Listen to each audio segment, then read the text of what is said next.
আসসালামু আলাইকুম এভরিওয়ান, সবাইকে স্বাগত জানাচ্ছি আজকে হৃদয় ভাইয়ের সাথে আমাদের প্রি মেডিকেল 25 এর আইসিইউ উইকের থার্ড লেকচার পরিমাণগত রসায়নে।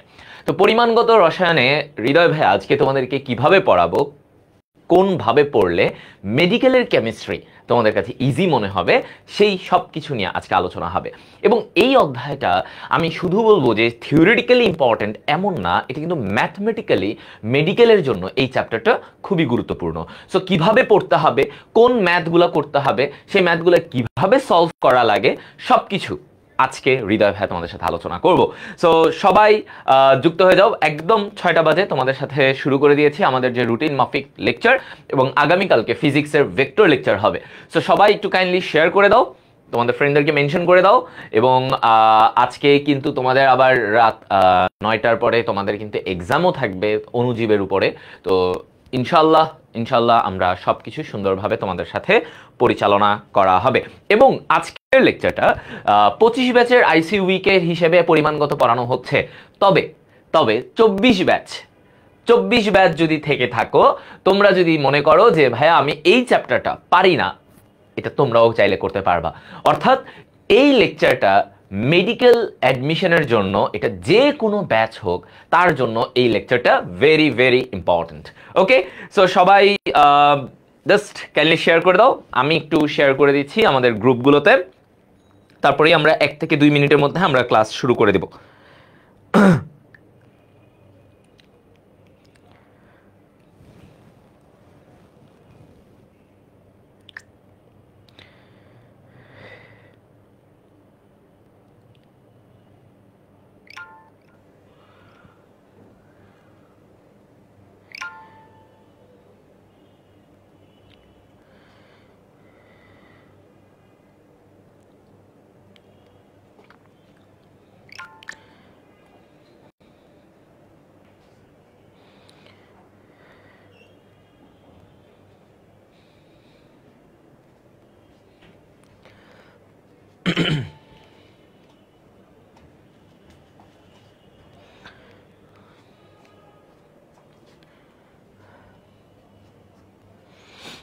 আচ্ছা, সবার কি অবস্থা, পড়াশোনা কেমন যাচ্ছে? 25 ব্যাচ তোমাদের পড়াশোনা কেমন যাচ্ছে? আর মানে ওভারঅল যদি 24 ব্যাচের কেউ থাকো, তোমাদের তো 1 মাস পরেই মেডিকেল পরীক্ষা। তো তোমাদের কেমন যাচ্ছে সবকিছু, পড়াশোনা সবকিছু কেমন যাচ্ছে, কিভাবে যাচ্ছে?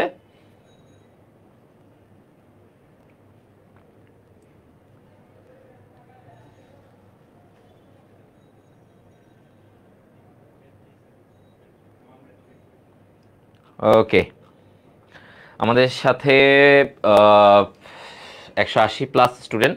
আচ্ছা, 200 জন ক্রস করলেই আমরা একটু একটু করে শুরু করে দেবো। এবং আগেই বলে নিচ্ছি, এই যে ক্লাসটা 25 ব্যাচের জন্য আমরা মানে আইসিইউকে, বাট 24 ব্যাচ তোমরা যদি চাও তোমরাও করতে পারবা, মানে মেডিকেলের জন্য যে কোনো।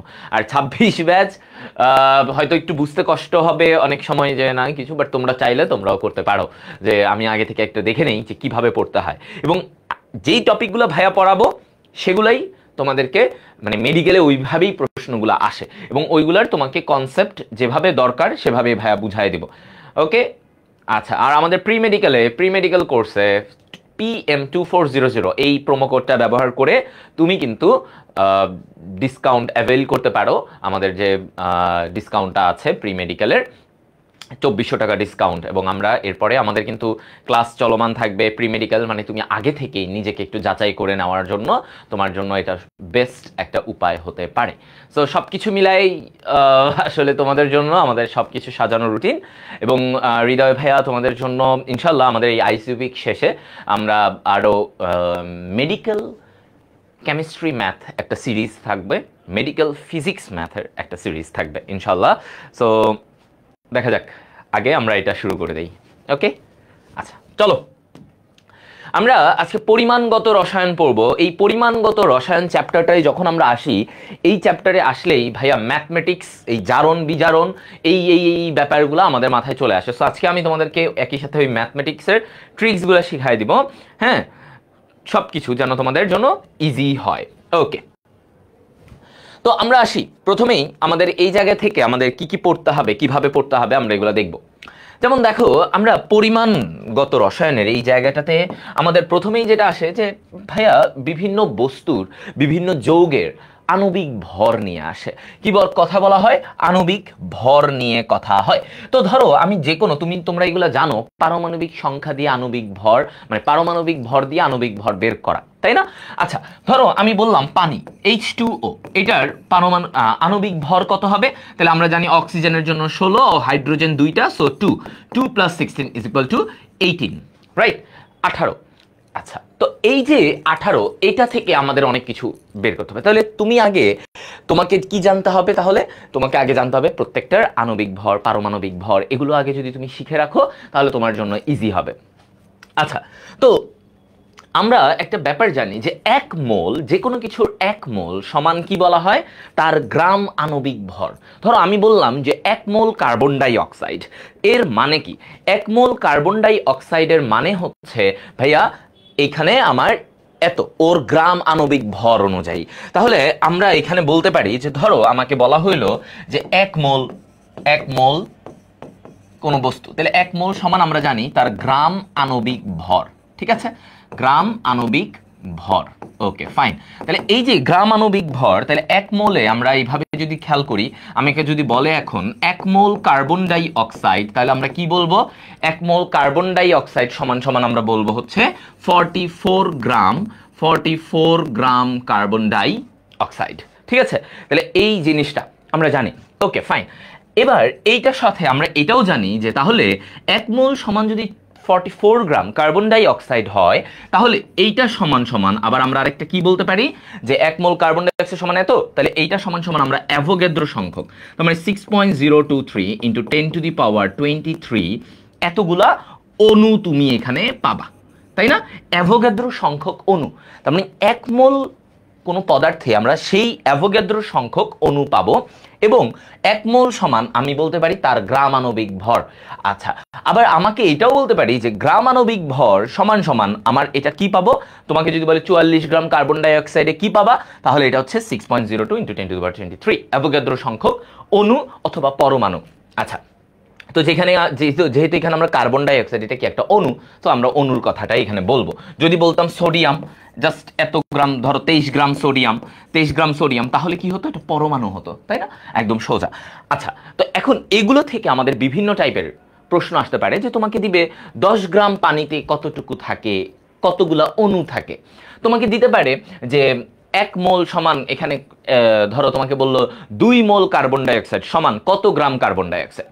তো এইভাবে করে তোমাকে বিভিন্ন প্রশ্ন আসতে পারে, সেক্ষেত্রে আমরা প্রশ্নগুলোকে ওইভাবে চিন্তা করব। এখানে আরেকটা জিনিস আমি তোমাদেরকে এখানে বলে দিই, এই যে 1 মোল, এইটা সমান আবার আমরা বলতে পারি কত? এসটিপিতে কত? ওর আয়তন কত? 22.4 লিটার, এটাও আমরা বলতে পারি। তাহলে যে কোনো পদার্থের, মানে 1 মোল পদার্থের ওর আয়তন কত, মোলার আয়তন কত বলবো আমরা? 22.4 লিটার, 22.4 লিটার। তাহলে আমাকে যদি এই জায়গাগুলো থেকে উল্টায় দিল, ধরো আমি তোমাকে বললাম 10 লিটার অ্যামোনিয়াতে কত গ্রাম অ্যামোনিয়া আছে? 10 লিটার অ্যামোনিয়া। তাহলে তুমি জানো স্ট্যান্ডার্ড নিয়ম কি? 22.4 লিটারে অ্যামোনিয়ার গ্রাম আণবিক ভর আছে, তাই না? 22.4 লিটার সমান অ্যামোনিয়ার গ্রাম আণবিক ভর। এটা তুমি বলতে পারো যে অ্যামোনিয়ার ভর হচ্ছে আমরা জানি 17। তাহলে 22.4 লিটার সমান 17 গ্রাম। তাহলে 10 লিটার সমান কত গ্রাম? জাস্ট ওই যে ঐকিক নিয়ম অনুযায়ী। আচ্ছা, তো এবার দেখো আমরা এগুলো থেকে বিভিন্ন ম্যাথগুলো পাবো যে আমরা কিভাবে কি করতে পারি। এসটিপিতে আমরা জানি যে 0 ডিগ্রি সেলসিয়াস বা 273 কেলভিন, এখানে চাপ কত এসটিপিতে? 1 অ্যাটমসফেরিক, এবং আয়তনটা আমরা বলি 22.4 লিটার। আবার যদি এই যে এসএটিপি বলে একটা কথা থাকে, এসএটিপি, এই এসএটিপিতে 25 ডিগ্রি সেলসিয়াস 1 অ্যাটমসফেরিক চাপে মোলার আয়তন কত? 24.78, ঠিক আছে? 24.78, ওকে। আচ্ছা ফাইন, দেখছো? তাহলে আমরা এই যে এসএটিপি, এসটিপি সবকিছুই আমরা এখান থেকে পেয়ে যাব, ওকে ফাইন। এইবার আসি আমরা তারপরে এই দিক থেকে দেখো, এই যে অ্যাভোগাদ্রো সংখ্যাটা আমরা বারবার বলি যে অ্যাভোগাদ্রো সংখ্যা কি? 6.022 × 10⁻23, 10 টু দি পাওয়ার 23। আচ্ছা, এখন এই জায়গায় আমরা কিছু কিছু ম্যাথ দেখব। যেমন একটা প্রশ্ন দেখো, সোডিয়ামের পারমাণবিক ভর এত। এখন তোমাকে বলছে কি, তোমাকে বলছে এই ধরনের ম্যাথগুলো আমাদের মেডিকেলে আসে, একটি সোডিয়াম পরমাণুর ভর কত, একটা সোডিয়াম পরমাণুর ভর। তাহলে আমরা জানি যে সোডিয়ামের ভর তো 23 গ্রাম। তাহলে দেখো আমরা জানি 23 গ্রামে, হ্যাঁ 23 গ্রামে কতগুলো অ্যাভোগাদ্রো সংখ্যক, মানে অ্যাভোগাদ্রো সংখ্যক থাকে, কতগুলো পরমাণু থাকে, 6.02 ইন্টু 10 টু দি পাওয়ার 23 পরমাণু থাকে। আচ্ছা, এটা আমরা জানি যে সোডিয়ামের ভর 23, সো এখানে এতগুলো পরমাণু থাকে। তাহলে তোমাকে বলছে একটা পরমাণুর ভর, তাহলে আমি বলতে পারি এতগুলো, তার মানে 6.02, এতগুলোর ভর যদি 23 গ্রাম হয়, তাহলে একটার ভর কত হবে, একটা পরমাণু, তাহলে 23 divided by 6.02 into 10 to the power 23। হ্যাঁ, এটা তাহলে এখান থেকে তুমি যদি দেখো 10 টু দি পাওয়ার 23টাকে যদি উপরে নিয়ে নাও, 10 টু দি পাওয়ার -23 আর 23 ডিভাইডেড বাই 6, 23 ডিভাইডেড বাই 6। এখন এই জায়গাটায় দেখো, এখানে আমরা দেখি, আমরা জানি এখানে যদি 24 হতো তাহলে 6 দিয়ে 4 হয়ে যেত, বাট এখানে 24 নাই। তার মানে এখানে অ্যান্সারটা 4 হবে না, 4-এর খুব কাছাকাছি থাকবে। বুঝছো কিনা? দেখো আমার এখানে 23, যদি এটা 24 হতো তার মানে এটা অ্যান্সার, মানে এরকম 6 দিয়ে ভাগ করলে 4 এরকম যাইতো, বাট এখানে 23 আছে, তার মানে 4 হচ্ছে না, 4-এর কাছাকাছি থাকবে। তাহলে তুমি অ্যান্সার বের করলে তুমি দেখবা যে ওর অ্যান্সারটা দেখো, এই যে 3.82 ইন্টু 10 টু দি পাওয়ার -23। তাহলে তুমি তখন দেখবা যে 4-এর কাছাকাছি কোন মানটা আছে। তাহলে 3.8, এখন অন্য অপশন থাকতে পারে এরকম 2.4 পয়েন্ট বা 3.2, ধরো তোমাকে দিল 3.2, এটা কি 4-এর কাছাকাছি না, তাহলে 3.8 কাছাকাছি, সো আমরা তখন ওইভাবে এটাকে অ্যান্সার করব। ঠিক আছে? Okay fine. এরপরে দেখো একটি পানির অণুর ভর কত, কি বলছে, একটি পানির অণুর ভর কত, পানির আণবিক ভর। তাহলে ওই যে সেম স্টাইলে, তাহলে কি করবা, 18 divided by 6.02 into 10 to the power 23। তাহলে এটা কি হবে? এখন তুমি ভাবতে পারো ভাইয়া 18 তো 6 দিয়ে ভাগ দিচ্ছে, তাহলে 3, অ্যান্সার কি 3? এখানে খেয়াল করো আমার কিন্তু 6-এর থেকে কিন্তু একটু বেশি আছে, 6.023 আছে। তাহলে এটা নর্মালি আমি 6 দিয়ে করলে 3ই হইতো, বাট এখানে তো এই মানটার একটু বেশি, 6 না একটু বেশি, তাহলে 18 একদম কাছাকাছি, জাস্ট 18 মানে 3-এর কাছাকাছি হবে। 18 কি 6 দিয়ে ভাগ করলে 3 হয়, বাট এটা 3-এর একদম কাছাকাছি যাবে। তাহলে অ্যান্সারটা কি 2.99 ইন্টু 10 টু দি পাওয়ার -23। ঠিক আছে? তাহলে এই জিনিসগুলো আমাদের জানতে হবে, এই জিনিসগুলো আমাদের জানতে হবে। ওকে, বুঝা গেল? ওকে, দেখছো এটা পরিমাণগত রসায়ন চ্যাপ্টার, পরিমাণগত রসায়ন। আচ্ছা, তাহলে এই টাইপের দেখো, এই যে ছোট ছোট ম্যাথগুলো, এই ছোট ছোট ম্যাথগুলো আমাদের অনেক বেশি এসে থাকে, অনেক বেশি এসে থাকে। আচ্ছা, যেমন আবার দেখো এখানে বলছে, এবার গ্রাম দিয়ে দেখো, 11 গ্রাম কার্বন ডাই অক্সাইডে কয়টি অণু থাকে, কয়টি অণু? তাহলে আমরা জানি যে কার্বন ডাই অক্সাইডের ভর 44 গ্রাম, তাহলে 44 গ্রামে আমরা জানি কি, 44 গ্রামে অ্যাভোগাদ্রো সংখ্যক, তাহলে 6.02 ইন্টু 10 টু দি পাওয়ার 23। এখন আমাকে বলছে 11 গ্রামে, 11 গ্রামে, তাহলে আমি 1 গ্রামে কত আর 11 গ্রাম হলে কত হবে? তাহলে দেখো কি হবে মানটা, 6.02 into 10 to the power 23 divided by 44, আর 11 গ্রামে কত, তাহলে ইন্টু 11, হ্যাঁ ইন্টু 11। তাহলে 11 11 11 4 44, কাটলাম 4, তাহলে 6কে যদি 4 দিয়ে ভাগ দাও তাহলে কত আসবে, মানে 1.5 এরকম, তাই না? 6কে 4 দিয়ে ভাগ দাও, তুমিও পয়েন্টের ওগুলা একটু হিসেবের বাইরে রাখো, পরে হিসাবে আনবা। তাহলে 6কে যদি তুমি এখানে 4 দিয়ে ভাগ দাও তাহলে আমার জিনিসটা আসে যে 1.5, তারপরে 1.5 সামথিং। তাহলে দেখো ওর মানটা দেখো, 1.55 তার ইন্টু 10 টু দি পাওয়ার 23। দেখছো? তাহলে আমরা এই প্যাটার্নে যদি করো, এই প্যাটার্নে করলে কিন্তু তোমার অনেকগুলা জিনিস ইজি হয়ে যাবে। দেখছো? হ্যাঁ, ওকে, আচ্ছা,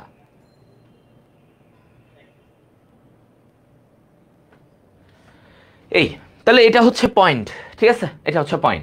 ওকে ফাইন। এবার দেখো এটাও পারবা, 16 গ্রাম পরিমাণ অক্সিজেন গ্যাসে কয়টি অণু থাকে হিসেব করো। 16 গ্রাম আসলে আমরা জানি 32 গ্রাম হচ্ছে অক্সিজেনের ভর। এই জায়গাটা অনেকে ভুল করো তোমরা, অক্সিজেন ও এটাকে পরমাণু ধরো, এটা অক্সিজেন, এটা হলে যদি বলে শুধু পরমাণু ও তাহলে 16 গ্রাম।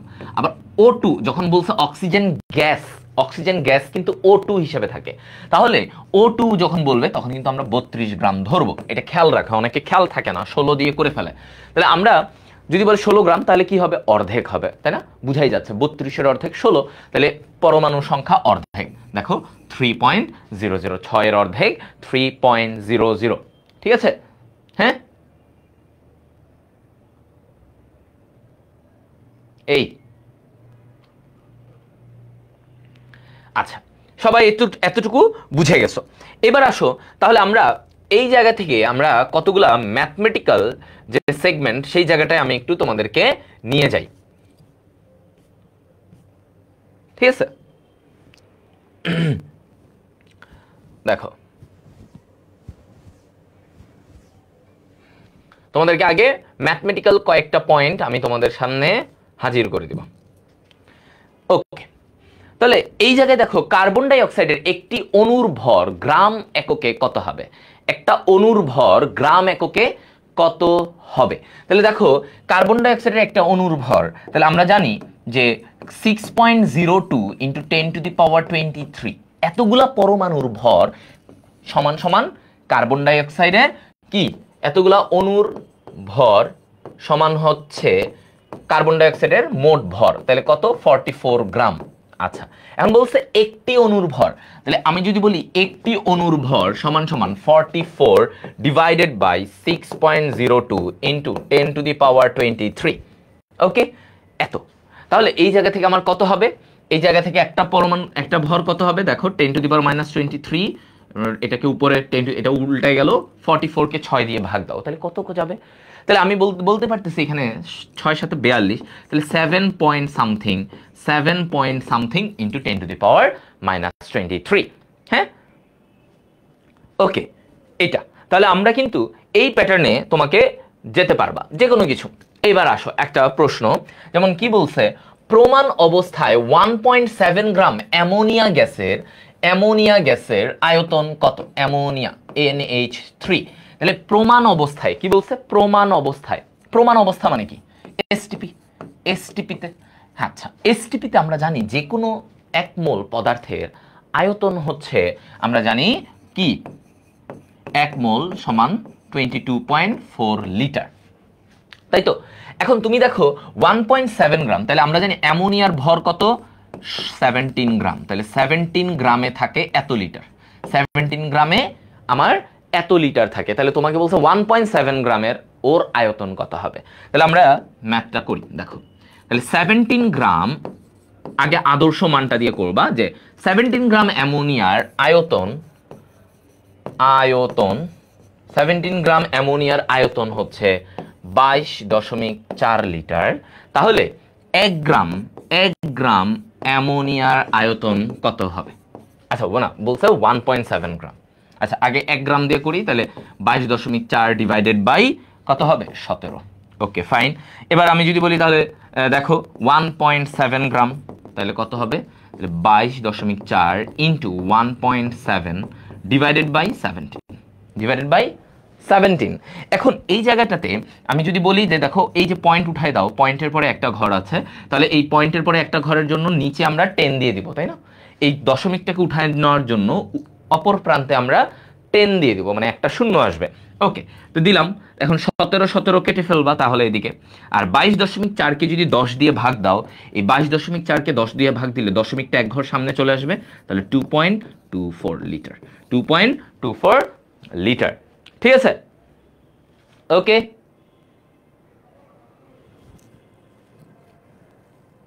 মনে থাকবে, গুড।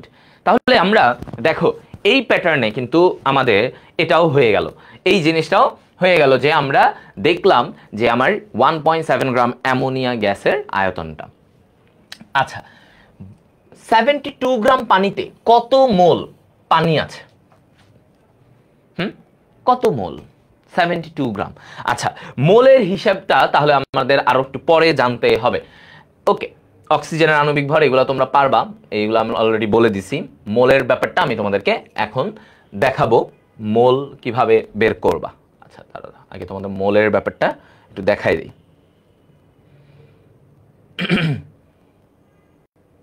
আসো তাহলে মোল, আসো মোলের কনসেপ্ট। হ্যাঁ, তাহলে মোল ইজ ইকুয়াল টু, আমরা জানি কি, দেখো আমরা যদি বলি যে কোনো বস্তুর মোল কত মোল, ইজ ইকুয়াল টু আমরা বলি প্রদত্ত ভর ডিভাইডেড বাই ওর আণবিক ভর। ঠিক আছে, তাহলে আমরা কি বলি, প্রদত্ত ভর ডিভাইডেড বাই ওর আণবিক ভর, এই কথাটা আমরা বলি। তাহলে প্রদত্ত ভর ডিভাইডেড বাই আণবিক ভর। তাহলে এখন তুমি এখানে দেখো তো ভাইয়া, এই জায়গাটাতে কি বলছে, এই জায়গাটাতে কি বলছে, হ্যাঁ, প্রদত্ত ভর ডিভাইডেড বাই আণবিক ভর। তাহলে ধরো আমি তোমাকে যে কোনো কিছু দিলাম, একটা প্রদত্ত বললাম যে 10 গ্রাম কার্বন ডাই অক্সাইড, এভাবে। তো আমি যেটা তোমাকে দিব সেটা তুমি ধরে নাও এক্স, আর যেটা এখানে আণবিক ভর সেটাকে আমরা মলিকিউলার ম্যাস বলে থাকি এম। এভাবে দিয়ে আমরা মোল বের করতে পারবো। যে কোনো পদার্থ যদি তোমার ওর ভর দেওয়া থাকে যে এত ওজন দিলাম, এখানে এত গ্রাম দিলাম, তুমি সেখানে ওর এখানে কত মোল আছে সেটা বের করতে পারবা। আচ্ছা, তো মোল যদি পারো তাহলে মোলারিটি আরো ইজি। দেখো মোলারিটি কি আমরা জানি, একদম ইজি, মোল পার লিটার। 1 লিটার দ্রবণে আমার কতটুকু আছে, কত মোল দ্রবীভূত আছে, তাহলে মোল পার লিটার। ঠিক আছে, মোল পার লিটার। এখন ধরো আমি তোমাকে এরকম একটা প্রশ্ন দিলাম যে 10 gram sodium hydroxide, 10 gram sodium হাইড্রোক্সাইডকে 500 এমএল দ্রবণে দ্রবীভূত। ওকে, এভাবে রাখলাম দ্রবীভূত। তাহলে এবার আমি তোমাকে প্রশ্ন করলাম যে এই দ্রবণের মোলারিটি কত, এই দ্রবণের মোলারিটি কত। আমি তোমাকে এইরকম একটা এবার প্রশ্ন ছুড়ে দিব। হ্যাঁ, ওকে, আমি এবার তোমাকে এরকম একটা প্রশ্ন ছুড়ে দিলাম।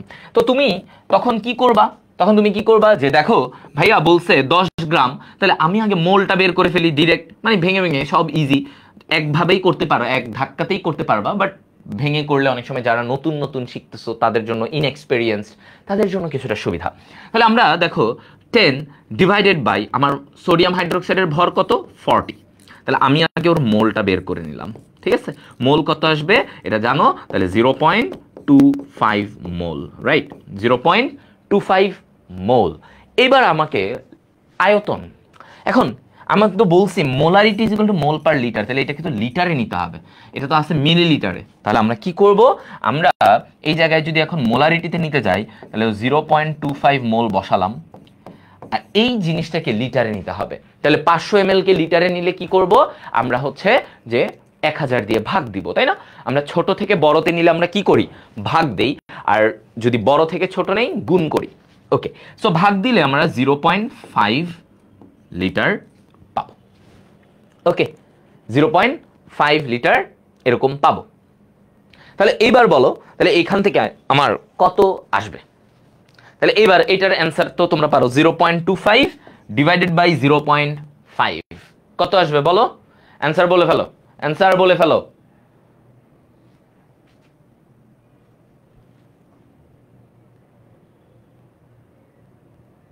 দেখছো? হ্যাঁ, তাহলে একদম ইজি না? কত আসবে বলো? 0.5 বলছে একজন, ওরে বাবা, হ্যাঁ 0.5 বলছে। দেখি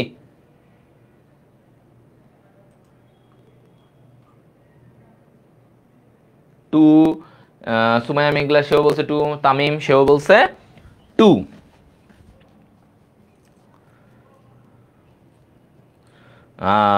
ডিফারেন্ট ডিফারেন্ট ব্যাপার আসতেছে। হ্যাঁ, কেন ডিফারেন্ট ডিফারেন্ট ব্যাপার আসতেছে কেন? কেউ 0.5, কেউ 2। আচ্ছা 2 কেন, কিভাবে আসতেছে? 2 কিভাবে আসতেছে? 0.25 ডিভাইডেড বাই 0.5, এটা কি 2 আসবে?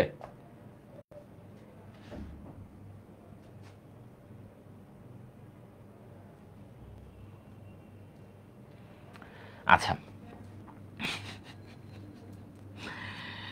এইখানে আমি যদি একদম ভেঙে করি তাহলে এইটাকে এইভাবে লিখলাম, ধরো একদম ভেঙে করলাম তোমাদের জন্য। ধরো 0.25 এর পয়েন্ট উঠাই দিলাম, নিচে 100 দিয়ে দিলাম, আর এইখানের 0.5 আছে, তাহলে 5 এর পয়েন্টটাকে উঠাই দিলাম, উপরে 10 দিয়ে দিলাম,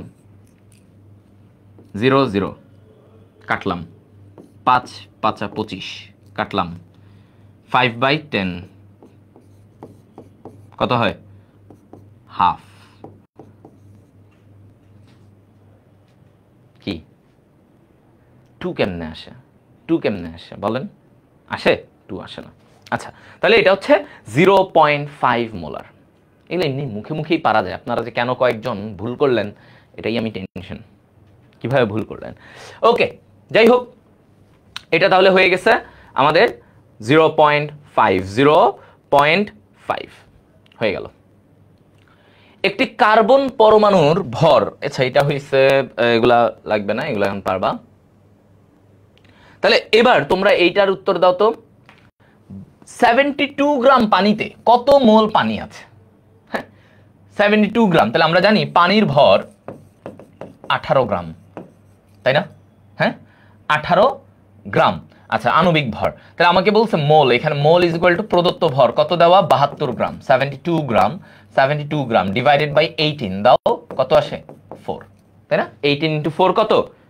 হ্যাঁ হ্যাঁ, ক্যালকুলেটর রাখা যাবে না, ক্যালকুলেটর ছাড়া করবা, ক্যালকুলেটর ছাড়া। তাহলে আমার এটা 4 মোল এখানে পানি আছে। তাহলে এটা আরো ইজি, তাই না? এটা আরো ইজি হয়ে গেল প্যাটার্নটা। এবার আরেকটা প্যাটার্নের ম্যাথ আসে আমাদের পরিমাণগত রসায়নে। পরিমাণগত রসায়নের আরেকটা প্যাটার্নের ম্যাথ আসে। দেখো কি প্যাটার্নের ম্যাথ? দেখো, মোলার ঘনমাত্রা এস, এইটা থেকে আমরা কিভাবে পার্সেন্টেজে যাইতে পারবো। হ্যাঁ, পার্সেন্টেজে মানে মোলার ঘনমাত্রাটা আমরা পার্সেন্ট থেকে কিভাবে বের করব। ধরো আমাকে বলল 5% sodium hydroxide is equal to ওর ঘনমাত্রা কত? ঘনমাত্রা মানে মোলারিটি কত বলছে এই জায়গাটাতে। তাহলে আমরা এই জায়গাতে ফর্মুলাটা কি? S is equal to percent into 10 divided by M. এই ফর্মুলাটা মনে রাখতে হবে, এই ফর্মুলাটা, ঠিক আছে? এই ফর্মুলাটা আমরা মনে রাখবো। আর এটাকে যদি পিপিএম এ নিতে বলে, মানে ধরো তোমাকে পিপিএম থেকে যদি নাও, তাহলে আমরা এই PPM divided by 1000 into M, PPM divided by 1000 into M, ঠিক আছে? আচ্ছা, তখন আমরা এটা দিব। এই ফর্মুলাগুলো, ট্রিকগুলো দেখে রাখবা, ফর্মুলার শর্টকাটগুলো। তাহলে এখন আমাকে যদি বলছে 5% সোডিয়াম হাইড্রোক্সাইড, তাহলে আমরা ইউজ করি 5%, তাহলে পার্সেন্টে 5 বসাও, ইন্টু 10 ডিভাইডেড বাই সোডিয়াম হাইড্রোক্সাইডের ভর কত? 40 গ্রাম, ওর আণবিক ভর 40। তাহলে এই যে 0 0 কাটলাম, 5/4, তার মানে 1.25। তাহলে 5% সোডিয়াম হাইড্রোক্সাইডের ঘনমাত্রা বা মোলারিটি কত হবে? 1.25 মোলার, 1.25 মোলার, ঠিক আছে? দেখছো? হ্যাঁ,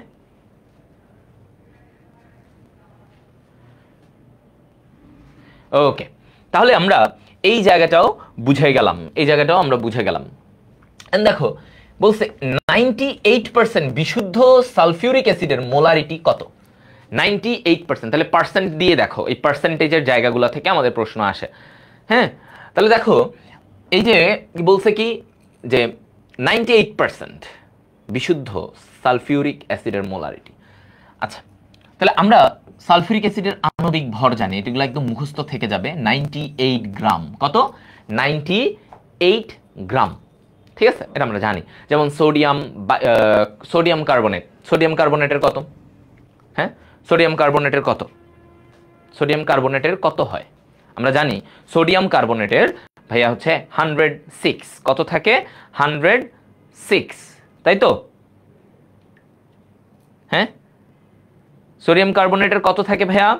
106,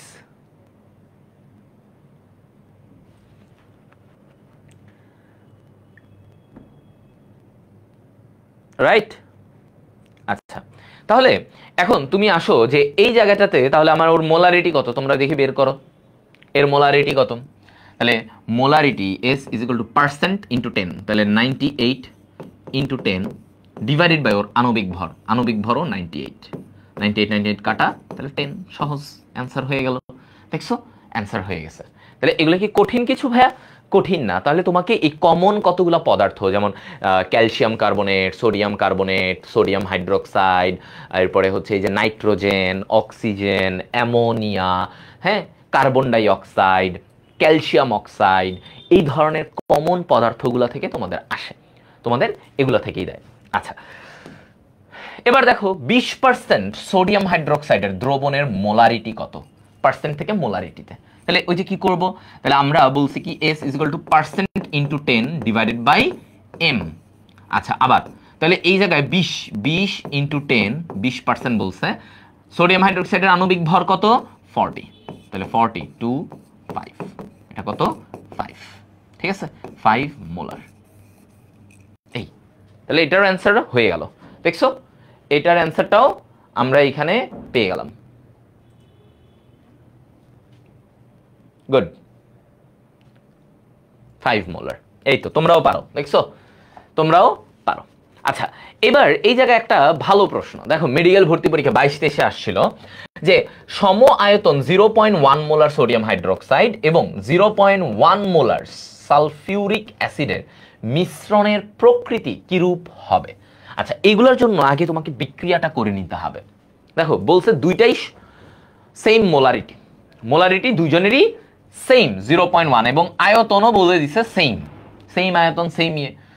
এখন H2SO4 আর সোডিয়াম হাইড্রোক্সাইড, তাহলে এটা যদি বিক্রিয়া করো, আমরা জানি H2SO4 একটা দ্বিক্ষারকীয় অ্যাসিড, মানে কি ও দুইটা ক্ষারকের সাথে বিক্রিয়া করবে, কারণ ও দুইটা হাইড্রোজেন আছে, সো দুইটা ক্ষারক। তাহলে 2 মোল সোডিয়াম হাইড্রোক্সাইডের সাথে সে বিক্রিয়া করে তারপরে সে হচ্ছে যে তোমার লবণ তৈরি করবে, সোডিয়াম সালফেট এগুলো তৈরি করবে, পানি তৈরি করবে। যাই হোক, এখন রেশিওটা কি যে অ্যাসিডের 1:2, তাহলে ওর অ্যামাউন্টটা কি 1:1 হলে হবে?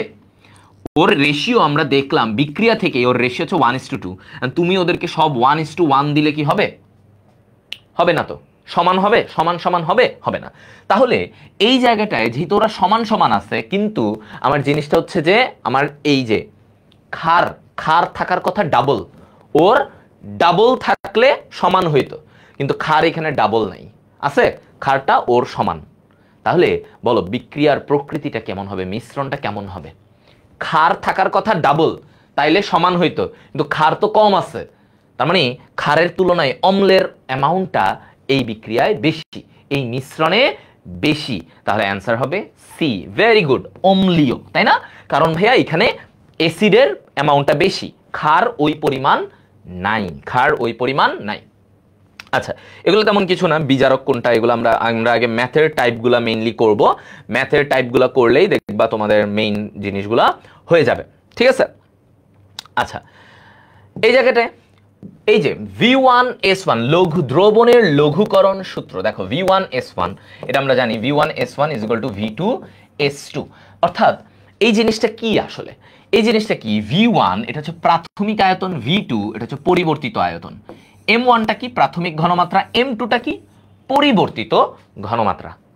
তার মানে পরেরটা যেটা পরে আসবে সেটা আমরা 2 দিয়ে দিব, আর যেটা শুরুতে থাকবে মানে প্রাথমিকভাবে যেটা থাকবে সেটাকে আমরা 1 দিই।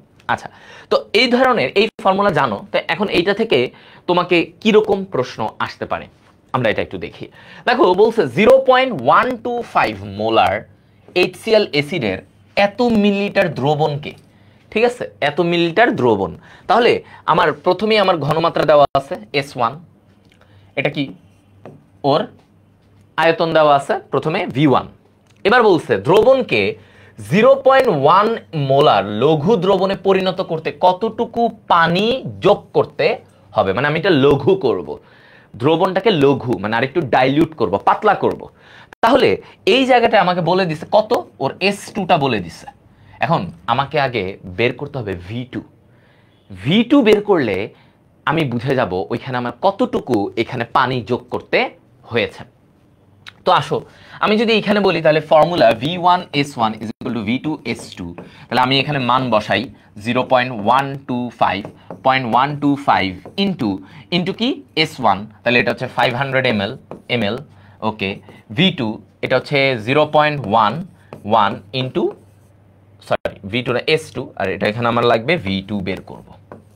তাহলে V2 ইজ ইকুয়াল টু এখান থেকে কি লেখা যায়, এই 0.1টাকে নিচে নিয়ে আসো, তাহলে আমরা এখানে লিখতে পারি যে 0.125 ইন্টু 500 ডিভাইডেড বাই 0.1।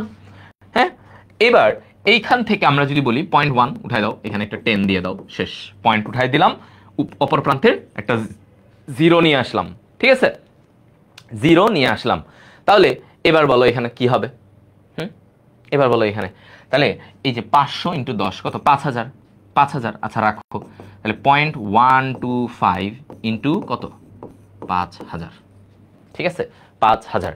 তাহলে এবার 0.125, এই যে 125 এর সাথে 5 গুণ করো, 125 এর সাথে 5 গুণ করো, কত আসবে, 125 ইন্টু 5 কত, 625, 625। আগে এইটাকে গুণ করো, দশমিক আছে আমরা জানি, আগে এইটাকে গুণ করো, তাহলে দশমিক বাদে গুণ করো, 625 হবে আর 3টা শূন্য, ওকে দিলাম। এখন আমরা জানি দশমিকের পরে এখানে কয়টা সংখ্যা ছিল, দশমিকের পরে 3টা সংখ্যা, তাহলে এইখান থেকে 3টা সংখ্যার আগে আমরা দশমিকটা দিয়ে দিব, তাই না? এই যে এখানে যে দশমিক 3টা সংখ্যার আগে ছিল, সো আমার এই গুণফল যেটা আসছে সেটার 3টা সংখ্যা আগে আমি দশমিক দিয়ে দিব, দিলাম। তাহলে আমার answer V2 is equal two 625 ml। V2 মানে পরিবর্তিত আয়তনটা এত, আগে ছিল কত, 500, এখন ওর আয়তন কত, এই ঘনমাত্রায় আয়তন হচ্ছে 625। তাহলে আমি পানি যোগ করলাম কত, তাহলে এই যে যোগ আমরা বিয়োগ, মানে যদি ওদের মধ্যে পার্থক্যটা করে ফেলি, তাহলে 625 মাইনাস 500, 125, দ্যাটস ইট। দেখছো সহজ, হ্যাঁ দেখছো, একদম ইজি, একদম ইজি, ওকে। তাহলে এই পয়েন্টগুলো তোমাদের একটু প্রবলেম দেখায়, অনেক সময় তোমরা এগুলা ফেস করতে গেলে দেখা যায় যে তোমাদের এই জিনিসটা করা হয় না। তাহলে এই যে জাস্ট বেসিক যে ফর্মুলাটা সেটা তোমাকে অ্যাপ্লাই করতে হবে, এই যে এইটা, ঠিক আছে, এই V1 S1 is equal two V2 S2, এটা তোমাকে অ্যাপ্লাই করে যেতে হবে। ইউটিউবে থাকবে, হ্যাঁ ইউটিউবে থাকবে ইনশাল্লাহ, ঠিক আছে, ওকে। এটা তাহলে আমাদের এই লঘুকরণের এই জিনিসগুলো তোমরা পারবা। এবার আসো প্যাথোলজিক্যাল সংক্রান্ত কিছু সমস্যা, এই প্যাটার্নের ম্যাথগুলো আসে, ঠিক আছে। দেখো কি বলছে, আমরা এই গ্লুকোজের ক্ষেত্রে এই প্রবলেমগুলো বেশি আসে, গ্লুকোজের ক্ষেত্রে এই প্রবলেমগুলো একটু বেশি আসে, যে মিলিমোল পার লিটার থেকে আমাকে মিলিগ্রাম লিটারে যখন নিতে বলবে তখন আমরা কি করব, তাহলে এটা মনে থাকবা, মানে যে মোল থেকে মিলিগ্রামে, মোলটাকে বড় ভাববা, মোলটাকে বড়, মিলিগ্রাম ছোট। আচ্ছা, তো মিলিমোল পার লিটার থেকে মিলিগ্রাম পার ডেসিলিটারে নিতে গেলে যে কোনো কিছুকে আমরা 18 দিয়ে গুণ করব। আমরা বলছি বড় থেকে ছোটতে গেলে গুণ দিব, আর ছোট থেকে উল্টা, দেখো মিলিগ্রাম থেকে যদি আমাকে এখন মিলিমোলে যেতে বলে তাহলে আমরা ভাগ দিব 18 দিয়ে। এবং এই জিনিসটা শুধুমাত্র গ্লুকোজের ক্ষেত্রে, এবং এইটাই আসে, যদি আসেও প্রশ্নে গ্লুকোজ থেকে আসে, ঠিক আছে, গ্লুকোজের লেভেল এগুলা দিয়ে আসে। তাহলে আমরা কি করব, গ্লুকোজের ক্ষেত্রে মোল থেকে মিলিগ্রামে নিতে গেলে আমরা গুণ করব, বড় থেকে ছোটতে নিচ্ছি গুণ করব, 18 দিয়ে গুণ, আর যদি ছোট মিলিগ্রাম থেকে মোলে নেই তাহলে 18 দিয়ে ভাগ করব, ঠিক আছে। এই ফর্মুলাটা আমাদের জানতে হবে। দেখো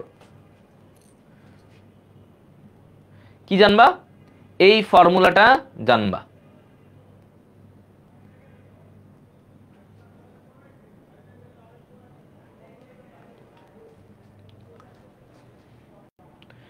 ওকে, ঠিক আছে। তাহলে এবার আমরা একটা প্রশ্ন দেখলেই বুঝবো। একজন ডায়াবেটিকের রক্তে গ্লুকোজের পরিমাণ 360 মিলিগ্রাম পার ডেসিলিটার, কত, 360 মিলিগ্রাম পার ডেসিলিটার হলে এর পরিমাণ মিলিমোলে প্রকাশ করো। তাহলে ছোট থেকে বড়তে যাচ্ছ, মিলিগ্রাম থেকে মিলিমোলে যেতে বলছে, তাহলে কি করবা, আর গ্লুকোজের পরিমাণ দিয়ে দিছে, তাহলে আমরা এই পরিমাণটাকে 18 দিয়ে ভাগ দিব। তাহলে আমাকে বলছে মিলিগ্রাম থেকে, মিলিগ্রাম পার ডিএল থেকে মিলিমোল পার লিটারে যেতে, তাহলে আমি কি করব, তাহলে আমি এই যে এই ঘটনাটা ঘটাবো এখন। দেখো 360 ডিভাইডেড বাই 18, তাহলে 18 2 0, তাহলে 18 2 36, তাহলে আমার এখানে 20, অ্যান্সার কত 20। তাহলে আমাকে যদি মিলিগ্রাম থেকে এখন এখানে মিলিমোলে নিতে বলে, তাহলে আমি অ্যান্সার বলবো 20 মিলিমোল, 20 মিলিমোল পার লিটার। দেখছো, এই তো তোমরা সবাই পারতেছো, ভেরি গুড, ভেরি গুড। তো এটা হচ্ছে পয়েন্ট।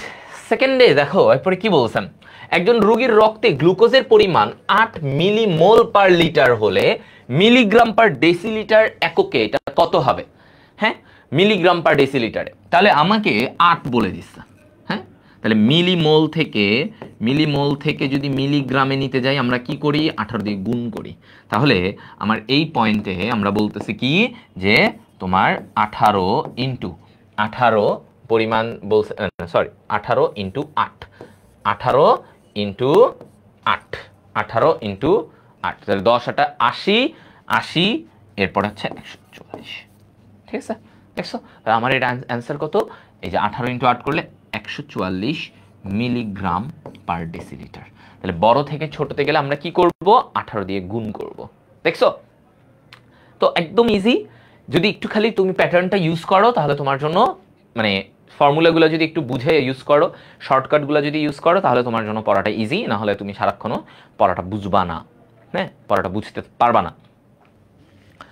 ওকে, হ্যাঁ, তাহলে এইগুলো হচ্ছে আমার একদম বেসিক যেই পয়েন্টগুলো থেকে আমাদের প্রশ্ন আসেই, যেগুলো থেকে আমাদের দিবেই, এই টাইপের কিছু জায়গা। ঠিক আছে, আচ্ছা, তো এখন আমরা মূল বইয়ের জায়গাটায় আমরা একটু ফিরে যাই, যেখান থেকে আমাদের দেখি আমরা এখানে আমাদের জন্য কি কি অপেক্ষা করে। তো আমরা এখন দেখবা অনেক কিছু আমরা কিন্তু পারবো, এই জিনিসগুলো আমরা এখন পারবো। এতদিন হয়তো করতে গেলে তাড়াতাড়ি হতো না, এখন আমাদের জন্য জিনিসটা হয়ে যাবে। যেমন দেখো এটা কি বলছে, প্রমাণ অবস্থায় ওগুলা পারবা, উপরেরগুলো অলরেডি করানো হয়ে গেছে। প্রমাণ অবস্থায় এত গ্রাম কার্বন ডাই অক্সাইড গ্যাসের আয়তন কত হবে? প্রমাণ অবস্থায় 2.2 গ্রাম কার্বন ডাই অক্সাইড গ্যাসের আয়তন, ওই যে বলছিলাম। তাহলে আগে স্ট্যান্ডার্ড হিসেব করবা, আগে কি হিসেব করবা, স্ট্যান্ডার্ড হিসেবটা করবা। আচ্ছা, তো এটাতে যদি আমরা বলি তাহলে আমরা জানি যে ওর 44 কার্বন ডাই অক্সাইডের ভর কত, 44 গ্রাম। 44 গ্রাম কার্বন ডাই অক্সাইডের আয়তন হচ্ছে 22.4 লিটার, 22.4 লিটার। তাহলে আমাকে যদি বলে 1 গ্রাম কার্বন ডাই অক্সাইডের কত, আর ওইদিকে যদি বলে 2.2 গ্রাম কার্বন ডাই অক্সাইডের কত, তাহলে এই জায়গায় 22.4 ইন্টু 2.2 ডিভাইডেড বাই 44, ঠিক আছে। তাহলে এই যে 2.2, এটা পয়েন্টটা উঠায় দাও, তাহলে নিচে কি থাকবে, 10, নিচে কি 10, তাহলে 22, এটা কি 2 দিয়ে, হ্যাঁ 22 44 2 কাটলাম, ঠিক আছে, ইন্টু, আর এখানে তো আমি 10 এখানে রাখছি, ওকে রাখো এতটুকু। এরপরে আসো 22.4 কে কি 2 দিয়ে যায় না, 2 দিয়ে ভাগ করো, তাহলে কত হবে 11.2, তাই তো 11.2। আচ্ছা, সো 11.2 ডিভাইডেড বাই 10, এইবার আসি আমরা, তাহলে 11.2 ডিভাইডেড বাই 10 এটা কত হবে 1.12, ঠিক আছে। দেখছো, মানে 11.2 ডিভাইডেড বাই 10, তাহলে কি হবে, দশমিকের একটা ঘর আগায় আসবে, তাহলে এটাও হবে 1.12 লিটার, 1.12 লিটার। দেখছো, ওকে। তাহলে আমরা এই যে দেখো এখন তোমার যে ভিতরের যেই প্যাটার্নের মেডিকেলের প্রশ্নগুলো আসে, যেই ছোট ছোট ম্যাথগুলো মেডিকেলে আসতে পারে, তুমি কিন্তু এখন এই জিনিসগুলো দেখলেই পেরে যাবা, হ্যাঁ, এগুলাই কিন্তু আমাদের মেডিকেলে আসবে। আচ্ছা, সো এবার এই জায়গা থেকে দেখো আমরা এবার বইয়ের মধ্যে থেকে কি আমরা অনেক কিছু পড়ে ফেলছি, ম্যাথমেটিক্যাল ফর্মুলাগুলা, যে ম্যাথমেটিক্যাল ফর্মুলার যে মানে বলতে পারো যে থিওরিগুলা, এই থিওরিগুলা যদি তোমার হয়ে যায় তাহলে তুমি কিন্তু এই থিওরিগুলো পড়ে ফেললে এরপরে কিন্তু তোমার ইজি। এই চ্যাপ্টারে কিন্তু আমাদের কয়েকটা জায়গায় একটু থিওরি মুখস্থের জায়গা আছে, বাকি সব কিছু যা আসে টুকটাক এই ম্যাথমেটিক্সের এগুলো থেকেই প্রশ্ন আসে। হ্যাঁ, একটু জাস্ট খালি বুদ্ধি খাটাতে হবে, একটু বুদ্ধি খাটাতে হবে। আচ্ছা, এখানে যেমন দেখো এই প্রশ্নটাতে দেখো 5 গ্রাম পটাশিয়াম ক্লোরেট সম্পূর্ণরূপে বিয়োজিত হলে প্রমাণ তাপমাত্রার চাপে কত মিলিলিটার অক্সিজেন পাওয়া যাবে? এটা একটা ইম্পর্টেন্ট প্রশ্ন তোমাদের জন্য। তো এখানে দেখো পটাশিয়াম ক্লোরেট ওর ভরটা বের করতে অনেক ঝামেলা, তুমি জানো বের করতে গেলে অনেক ঝামেলা হবে, তো তুমি একদম সহজে বের করে ফেলবা। ওর ভর কত? ওর ভর হচ্ছে যে ভাইয়া আমরা বলি 122.5, 122.5, এটা হচ্ছে পটাশিয়াম ক্লোরেটের ভর। এখন এই জায়গাটা থেকে যদি আমরা ভাঙি, তুমি দেখো পটাশিয়াম ক্লোরেটটি ভাঙলে তুমি কি পাবা, এটা বিক্রিয়াটা ভালো করে দেখে নিবা যে 2 মোল পটাশিয়াম ক্লোরেট ওরা ভেঙে 2 KCl প্লাস 3 মোল অক্সিজেন তৈরি করে, রাইট? আচ্ছা, এখন এই যে 2 মোল পটাশিয়াম ক্লোরেট, আমরা জানি 1 মোলের ভর হচ্ছে 122.5, তাহলে 2 মোল যেহেতু বলছে, তাহলে 2 ইন্টু 122.5, দ্যাট মিনস 245 গ্রাম, 245 গ্রাম। ঠিক আছে না? অণুজীবের এক্সাম এটা তোমাদের 9টায় হবে তো, ঠিক আছে? 9টা থেকে এক্সাম। ওকে, আচ্ছা, তাহলে এখন দেখো আমাকে যদি বলছে 5 গ্রাম পটাশিয়াম ক্লোরেট থেকে কি পাবা, হ্যাঁ, কত ml অক্সিজেন পাওয়া যাবে। তা আমরা আগে দেখি এই যে 245 গ্রাম থেকে আমরা এই যে কত অণু, 3 মোল অক্সিজেন পাই। তাহলে 3 মোল অক্সিজেন সমান মানে কি, 3 মোল অক্সিজেন তার মানে 3 ইন্টু 22.4 লিটার, তাই তো? কারণ 1 মোল সমান 22.4, তাহলে 3 মোল 3 ইন্টু 22.4। ওকে, তাহলে আমি এখান থেকে যেটা জানলাম যে 245 গ্রাম, দেখো এভাবে বলি, 245 গ্রাম থেকে আমরা পাবো কি, আমরা পাবো হচ্ছে 3 ইন্টু 22.4 লিটার, ঠিক আছে? 3 ইন্টু 22.4 লিটার এইটা পাবো। ওকে, ফাইন। তাহলে আমাকে বলছে কত, 5 গ্রাম, তাহলে 5 গ্রামে কত পাবো? তাহলে আমরা 3 ইন্টু 22.4 ইন্টু এত, মানে এটাকে আমরা হচ্ছে যে মিলিলিটারে নিয়ে নিলাম, ঠিক আছে? মিলিলিটারে নিয়ে নিলাম, ইন্টু 5 ডিভাইডেড বাই 245, জাস্ট ঐকিক নিয়মের মতো, তাহলে এইখানে যখন আমরা করার পরে আমার এই মানটা আসতে পারে। তো তোমাদেরকে পরীক্ষায় এমনই মান দিবে যেটা তুমি ক্যালকুলেট করতে পারবা, বাট প্যাটার্নটা একটু দেখে রাখতে হবে যে আমার কি প্যাটার্নে। তাহলে আমার আগে আমি বিক্রিয়াটা করতে হবে, যদি আমাকে এরকম যৌগ থেকে বের করতে দেয় তাহলে আগে বিক্রিয়াটা করে নিতে হবে, করে তারপরে স্ট্যান্ডার্ড অবস্থাটা জানতে হবে যে কি বলছে, কত থেকে কত পাচ্ছি সেটা আমাকে জানতে হবে। তারপরে আমি এবার আমাকে যখন বলবে যে 5 গ্রাম, এখানে বলতে পারে 100 গ্রামও বলতে পারতো, তখন আমি 100 গ্রাম দিয়ে এই ম্যাথটা করতাম, ঠিক আছে? এই ম্যাথটা করতাম। তাহলে আমি যে কোনো প্যাটার্নে যে কোনো কিছু যাওয়ার আগে আমাদেরকে ওই বিক্রিয়াটা আগে একবার দেখে যেতে হবে। আচ্ছা, এখান থেকে তোমাদের আর তেমন কিছু নাই, এই জায়গাগুলো থেকে আমাদের ওইভাবে আর কিছু দেয় না। মোলারিটি অলরেডি তোমাদেরকে আমি বুঝিয়ে দিয়েছি, মোল, হ্যাঁ, মোলারিটি এবং মোল। এই জায়গায় দেখো মোলার দ্রবণ মানে 1 মোল দ্রবীভূত। এন্ড ডেসিমোলার দ্রবণ কি, এইটা ইম্পর্টেন্ট। ডেসিমোলার দ্রবণের ঘনমাত্রা কত হয়? ডেসিমোলার দ্রবণ মানে সেখানে 0.1 মোলার, মানে 0.1 মোল যদি দ্রবীভূত হয় সেটাকে বলে ডেসিমোলার। সেটাকে কি বলবো? ডেসিমোলার দ্রবণ, ঠিক আছে? ডেসিমোলার দ্রবণ বলে থাকি। আচ্ছা, আর যদি বলতাম সেমিমোলার দ্রবণ, সেমি মানে কি, অর্ধমোল। সেমি মানে কি, অর্ধমোল। সেমিমোলার, ঠিক আছে? সেমিমোলার। তাহলে এই যে সেমিমোলার দ্রবণের, এটা আমরা কি বলি, 0.5 মোল, 0.5 মোল, ঠিক আছে? 0.5 মোল। তাহলে 0.5 মোল যদি আমার 1 লিটারে থাকে তাহলে আমরা এটাকে বলি সেমিমোলার। সেমি মানে কি, অর্ধেক, তাহলে অর্ধেক, দেখছো?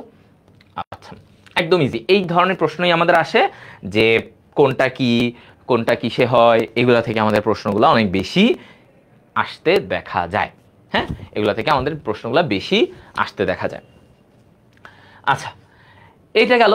এবার আসো আমাদের একটা জিনিস, যে মোলার দ্রবণ তাপমাত্রার উপর নির্ভরশীল, এগুলা মোলার, তারপরে হচ্ছে প্রমাণ দ্রবণ, এই জায়গাগুলো থেকে, মানে প্রাইমারি স্ট্যান্ডার্ড পদার্থ, সেকেন্ডারি স্ট্যান্ডার্ড পদার্থ, এই প্রশ্নগুলা আমাদের অনেক বেশি আসে, হ্যাঁ, এই জায়গাগুলো থেকে। তো আমাদের এখানে একটু ভালো গুরুত্ব দিতে হবে যে প্রাইমারি স্ট্যান্ডার্ড পদার্থ কারা, সেকেন্ডারি স্ট্যান্ডার্ড পদার্থ কারা। আচ্ছা, দেখো প্রাইমারি স্ট্যান্ডার্ড পদার্থ প্রথমেই যেটা জানতে হবে যে ওর বৈশিষ্ট্যগুলো কি। প্রাইমারি মানে ও একদম বাচ্চা, আমরা যেমন বলি না বাচ্চাকালে প্রাইমারি স্কুলে ভর্তি হয়, তাহলে এই যে প্রাইমারি স্ট্যান্ডার্ড পদার্থ ও হচ্ছে একটা বাচ্চা পদার্থ। তাহলে কি বলছে দেখো, ও কেমন হবে, বাচ্চারা কেমন বিশুদ্ধ, একদম বিশুদ্ধ হবে, তাই না? এরা কারোর সাথে মিশতে চাবে না, এরা সহজে মানে ধরো যে কোনো কিছুর কাজ, যে কোনো কিছুর সাথে ওরা অ্যাডাপ্টেড সহজে হতে পারে না। বাচ্চাদের কিন্তু একটু টাইম লাগে, ওরা দেখে বুঝে কার সাথে ভালো কি সব কিছু বুঝে শুনে তারপরে তারা ওই জায়গায় অ্যাডাপ্ট করে। তাহলে মানে ওরা যে কোনো জায়গায়, যেমন দেখো প্রাইমারি স্ট্যান্ডার্ড পদার্থ কি, মানে এইসব অক্সিজেন এদের সাথে কখনো বাতাসের সাথে বিক্রিয়া করবে না। আচ্ছা এবার বলো, প্রাইমারি তো বলছি বাচ্চা, তাহলে বাচ্চারা কি কখনো কারো ক্ষতি করে? ক্ষতি করে? সহজে তো ক্ষতি করে না, ক্ষতি করে বড়রা, তাই না? বাচ্চারা তো মানে একদম ইনোসেন্ট। তাহলে ওদের দেখো কি বলছে, প্রাইমারি স্ট্যান্ডার্ড পদার্থ ওরা কখনোই রাসায়নিক নিক্তিকে ক্ষয় করে না। তাহলে এই পয়েন্টটা মনে রাখবা, বাচ্চা প্রাইমারি স্ট্যান্ডার্ড, ওরা হচ্ছে সবাই প্রাইমারি স্কুলে পড়ে বাচ্চা, তাহলে ওরা কখনো কারো ক্ষতি করবে না। এবং দেখবা বাচ্চারা দীর্ঘদিন অপরিবর্তিত, আমরা কি বলি বাচ্চাদের কি থাকে, বাচ্চারা কি কখনো ঘন ঘন পরিবর্তন হয়? পরিবর্তন হয় মানুষ, আমরা বয়স্করা। বাচ্চারা তো এত কিছু বুঝে না, ওকে তুমি যা বলবা হ্যাঁ এইভাবেই চলবে, ও এইভাবে চলতেছে। ও তো নিজের মতো করে এত থিঙ্কিং অ্যাবিলিটি বা ম্যাচুরিটি ওর গ্রো করে নাই। সো ও দেখা যাবে যে এত কিছু ও বুঝতেছে না, ও নিজের মতো আছে চলতেছে। যখন বড় হয়, যখন মানুষ অনেক কিছু বুঝতে শিখে, পলিটিক্স বুঝে যায়, তখন তারা একটু চেঞ্জড হয়ে যায়, তাই না? তখন তারা একটু চেঞ্জড হয়ে যায়। তো এই কথাটাই আমি এখানে বলা হচ্ছে যে ওরা দীর্ঘদিন অপরিবর্তিত থাকবে। এখন দেখো এই যে প্রাইমারি স্ট্যান্ডার্ড পদার্থ এরা কারা? যাদের মধ্যে কার্বন আছে, দেখবা একটু সহজে এভাবে বলি, প্রাইমারি স্ট্যান্ডার্ড পদার্থে এটা সি থাকবে, সি থাকবে।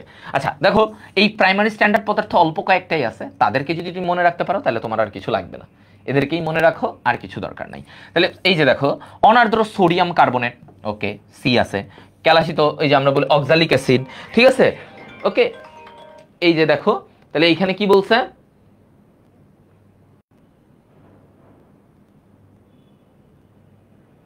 আচ্ছা তো এখানে কি বলছে দেখো H2C2O4 oxalic acid, oxalic acid, okay এটাও একটা প্রাইমারি। পটাশিয়াম ডাইক্রোমেট, পটাশিয়াম ডাইক্রোমেটে এই যে সি আছে, আবারও দেখো সি সি সি এগুলো আছে, এভাবে দেখে একটু মনে রাখবো আর কি। পটাশিয়াম ডাইক্রোমেট এগুলো আসে একদম খুবই কমনলি। সোডিয়াম অক্সালেট, তাহলে আবারও দেখো সোডিয়াম অক্সালেট সি। এই উপাদানগুলো হচ্ছে প্রাইমারি স্ট্যান্ডার্ড পদার্থ, এটা কি প্রাইমারি। তাহলে potassium dichromate, oxalic acid, sodium oxalate এবং তোমার হচ্ছে sodium carbonate. Very very very very important, ঠিক আছে, very very very important. Primary আর সেকেন্ডারি বুঝলাম না, বুঝিয়ে দিন। প্রাইমারি বললাম তো, প্রাইমারি কি? তৌহিদ হোসেন অপু, প্রাইমারি বলে দিলাম ভাইয়া। প্রাইমারি হচ্ছে বাচ্চাদের মতো, হ্যাঁ ওরা বিশুদ্ধ থাকবে, ওরা কারোর সাথে বিক্রিয়া করবে না, হ্যাঁ ওরা হচ্ছে কারো ক্ষতি করবে না, এবং ওরা সবসময় অপরিবর্তিত থাকবে, অপরিবর্তিত থাকবে, তাদের ঘনমাত্রা এগুলো কখনো চেঞ্জ হয় না, ঠিক আছে ঘনমাত্রা। এখন এর উল্টা ঘটনাটা সেকেন্ডারি। সেকেন্ডারি হচ্ছে ওই যে হাই স্কুলে উঠলেই কি হয়, সেকেন্ডারি, সেকেন্ডারি মানে কি হাই স্কুলে। তাহলে হাই স্কুলে উঠলেই সবার কিন্তু পাংখা গজায়, সবাই একটু চেঞ্জ হয়ে যায়, একটু ডিফারেন্ট ডিফারেন্ট, এই সেই এটা ওটা করে, ওটা করে এটা করে, তাই না? যত সব বান্দ্রামি সব কখন এই যে হাই স্কুলে উঠলেই আস্তে আস্তে খারাপ হয়ে যায়। তো সেকেন্ডারি স্ট্যান্ডার্ড পদার্থ হচ্ছে যত তুমি অম্ল ক্ষার পাবা, যত অম্ল ক্ষার আছে সবাই মোটামুটি সেকেন্ডারি স্ট্যান্ডার্ড। এবং ওদের উল্টা মানে এদের হচ্ছে পরিবর্তন ঘটবে, এদেরকে কখনো বিশুদ্ধ পাবা না, এরা রাসায়নিক নিক্তির ক্ষয় করে এই পদার্থগুলা। তাহলে এই পদার্থ হচ্ছে প্রাইমারির উল্টা, জাস্ট প্রাইমারি যা করে তার উল্টা কাজটা সেকেন্ডারি করে, ওকে। তো এখন এই সেকেন্ডারি পদার্থের দেখো যে বলা হচ্ছে এই যে সেকেন্ডারি পদার্থের মোলার দ্রবণ বা ডেসিমোলার দ্রবণ প্রমাণ দ্রবণ হয় না, ঠিক আছে। তাহলে সেকেন্ডারি পদার্থের, এইসব সেকেন্ডারি পদার্থের কখনো ডেসিমোলার বা মোলার দ্রবণ এগুলো কখনো ওর প্রমাণ দ্রবণ হবে না। আচ্ছা ঠিক আছে, এই কথাগুলাই। তাহলে আমাদেরকে সেকেন্ডারি এই যে পদার্থগুলো ভেরি ভেরি ইম্পর্টেন্ট, তোমাকে এটাই আসে, বইয়ের গুলাই আসে আমাদের সাধারণত। পটাশিয়াম পারম্যাঙ্গানেট কি সেকেন্ডারি স্ট্যান্ডার্ড, সোডিয়াম থায়োসালফেট এগুলো কি, এগুলো হচ্ছে সেকেন্ডারি স্ট্যান্ডার্ড। তাহলে তুমি প্রাইমারি স্ট্যান্ডার্ডটা ভালো করে শিখবা, তাহলে এর বাদে বাকি যা পাবা সেটা সেকেন্ডারি স্ট্যান্ডার্ড। সেটা কি সেকেন্ডারি স্ট্যান্ডার্ড, ঠিক আছে।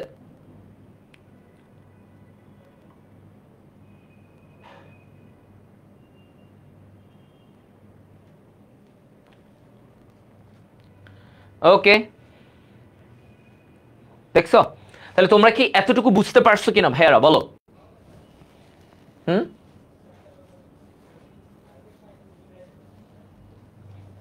বলো তো।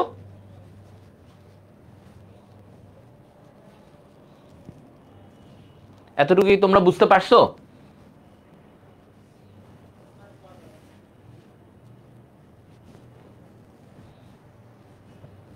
সবাই একটু ভাইকে জানো এতটুকু সবাই বুঝতে পারছো কি না?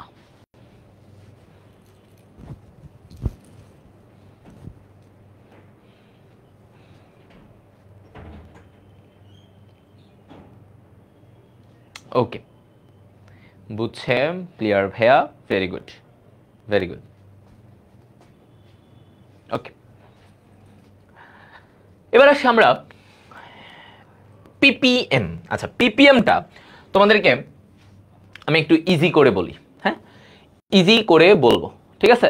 জাস্ট কোনো ঝামেলা টামেলা নাই, সহজ করে এমনি পড়বা, পিপিএমটা তোমাদের হয়ে যাবে, ঠিক আছে? পিপিএমটা আমি তোমাদেরকে একটু শিখাই দেই, এইখানে তোমাদের অন্য ঝামেলা বাড়বে, এগুলা দরকার নাই। পিপিএম একটা তো ফর্মুলা তখন দেখাইছিলাম, একটা ফর্মুলা তখন তোমাদেরকে দেখাইছিলাম যে পিপিএম মোলারিটি থেকে, ওই যে পিপিএম, ঠিক আছে, ওইটা আমি তোমাদেরকে দেখাইছি মোলারিটি থেকে কিভাবে পিপিএম এ যাবা। আচ্ছা, আর এখন তোমাদেরকে যদি বলি, কোথায় গেল এটা, ওকে, এবার আসো পিপিএম এর ব্যাপারটা আমি তোমাদেরকে একটু এখান থেকে বুঝাই দিই। পিপিএম থেকে ছোট করে ওইভাবে আসে নাই, বাট আসতে পারে। পিপিএম কি? Parts per million. পিপিএম তার মানে জিনিসটা হচ্ছে কত ক্ষুদ্র, দেখো, ধরো 1 মিলিগ্রাম দ্রব্য যদি 1 লিটারে দ্রবীভূত থাকে, এইটারে বলে PPM. Okay, milligram per litre, milligram per litre, এটাকে বলবো আমরা কি? PPM. PPM, milligram per litre. PPM is equal to কি বলো? Milligram per litre. আর কিছু পারো না পারো, এইটা পারতেই হবে, বুঝছো? এটা পারতে হবে। PPM is equal two milligram per litre, হ্যাঁ? আচ্ছা, তো এখন এই যে পিপিএম, পিপিএম এর সাথে তো আমরা ওইটা তখন দেখাইছিলাম তোমাদেরকে যে পিপিএম এর সাথে ওইটা সম্পর্কটা কি, তাই না? পিপিএম এর সাথে, পিপিএম দিয়ে তুমি যদি তোমার কোনো ঘনমাত্রা দেওয়া থাকে তাহলে তুমি কিভাবে বের করবা? পিপিএম দিয়ে তুমি কিভাবে বের করবা? যেমন একটা ফর্মুলা আমি দেখাইছিলাম, আবার লিখে দিই। এস ইজ ইকুয়াল টু, মানে ঘনমাত্রা, এটা হচ্ছে মোলারিটি, হ্যাঁ, বুঝছো তো? S is equal to PPM divided by 1000 into M, 1000 into M, ঠিক আছে? তাহলে পিপিএম ইজ ইকুয়াল টু কি? 1000, মানে তোমার হচ্ছে ওর মানে PPM divided by 1000 into M is equal to S. তাহলে এখন ধরো তোমাকে আমি এরকম একটা প্রশ্ন দিলাম, ধরো বললাম সোডিয়াম হাইড্রোক্সাইডের, ধরো সোডিয়াম হাইড্রোক্সাইডের ঘনমাত্রা পিপিএম এ দিয়ে দিলাম হচ্ছে 400 পিপিএম, হ্যাঁ, এটা বলে দিলাম। এখন তোমাকে বলে এটা দিয়ে আমি তোমাকে বললাম যে ওর ঘনমাত্রা বের করো, মানে সরি, হ্যাঁ, মানে ওর ঘনমাত্রা 400 পিপিএম এ, তো ওর মোলারিটিটা বের করো, মোলারিটি, মোলারের মোলে প্রকাশ করো, মোলারিটি কত হবে। এই ধরনের একটা প্রশ্ন আমি তোমাকে দিলাম, ওকে, এই ধরনের একটা প্রশ্ন তোমাকে দিয়ে দিলাম। এখন তুমি কি করবা, যে এত ঘনমাত্রা তো 400 পিপিএম, তাহলে মোলারিটি কি হবে? তাহলে আমি তখন মোলারিটি, এই যে এখান থেকে দেখো পিপিএম ডিভাইডেড বাই এত, তাহলে মোলারিটি ইজ ইকুয়াল টু, ওর কত বলছে? আচ্ছা, এখানে 400 না, 4000 দিই, 4000, ঠিক আছে? তাহলে আমি এবার বলবো কি, ওর 4000 পিপিএম এর জায়গায় 4000 বসালাম, 1000, তাহলে 1000 ইন্টু আণবিক ভর কত সোডিয়াম হাইড্রোক্সাইডের? 40, ইন্টু কত? 40, ঠিক আছে? তাহলে এবার আমার অ্যান্সার কি হবে দেখো, 1004, ওকে, 4/40, তাহলে 4/40, তাহলে 10, তাহলে 1/10, 1/10 ইজ ইকুয়াল টু কি? 0.1 মোলার। 1/10 মানে কি? 0.1 মোলার, দেখছো? হ্যাঁ, সবাই এই যে তাহলে আমরা পিপিএম থেকে এই যে এই ফর্মুলাটা একটু খেয়াল রাখবো যে আমরা পিপিএম দিয়ে আমরা যে কোনো কিছুর মোলারিটিও বের করতে পারবো। পিপিএম সমান আমরা বলেছি মিলিগ্রাম পার লিটার, তার মানে এত মিলিগ্রাম দ্রব্য যদি 1 লিটারে দ্রবীভূত থাকে তাহলে ওটা হচ্ছে তার পিপিএম। তাহলে আমরা এই সম্পর্কটা জেনে রাখবো। আরেকটা কি, এই যে পিপিএম এর সাথে এবার আমরা দেখব পিপিএম ও শতকরার সম্পর্ক। শতকরা যে আমরা বলি না 10% অমুক, 10% তোমার হচ্ছে যে কার্বন ডাই অক্সাইড বা এইটা অক্সিজেন, এগুলা তো শতকরার সম্পর্ক। পিপিএম এর সাথে শতকরার কি সম্পর্ক আছে এটা আমরা দেখব। হ্যাঁ, পিপিএম এর সাথে শতকরার কি সম্পর্ক। তাহলে পিপিএম ইজ ইকুয়াল টু আমরা বলতেছি ওর শতকরার কি, শতকরার সম্পর্ক, শতকরাটা কি বলছে। আচ্ছা ধরো তোমাকে আমি একটা প্রশ্ন দিই, নাহলে তো হবে না। ওকে, প্রশ্ন দিই। ধরো 20% ক্যালসিয়াম অক্সাইড, ঠিক আছে, ওর ঘনমাত্রা পিপিএম এ কত, পিপিএম এ কত হবে।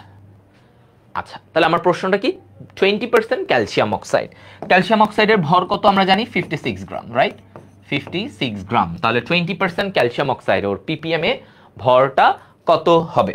তাহলে আমি এই জায়গাটাতে বললি কি যে দেখো তাহলে আমার অ্যান্সার এখানে কি হবে, আমরা ফর্মুলাটা কি, সম্পর্কটা কি, PPM is equal to percent into 10 to the power 4। কি করব, PPM is equal to percent into 10 to the power 4।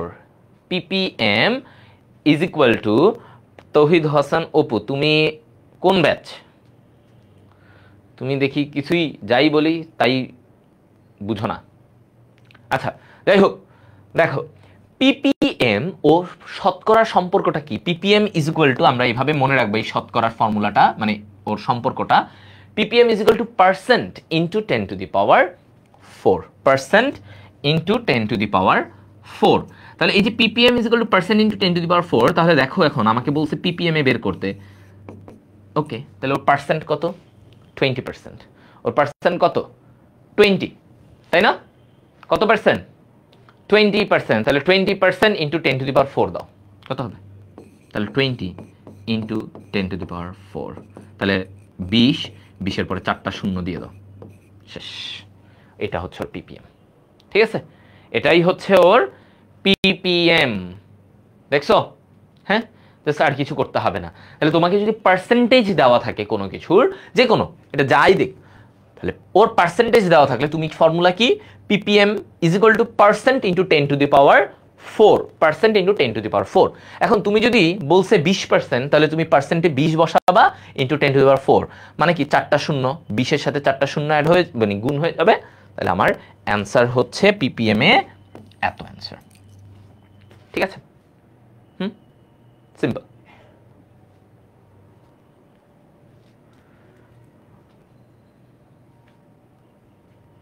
হ্যাঁ,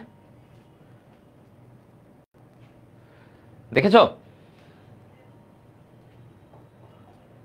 আচ্ছা তাহলে এভাবে তোমাকে যে কোনো কিছু বের করে দিতে হবে, বের করে আনতে হবে।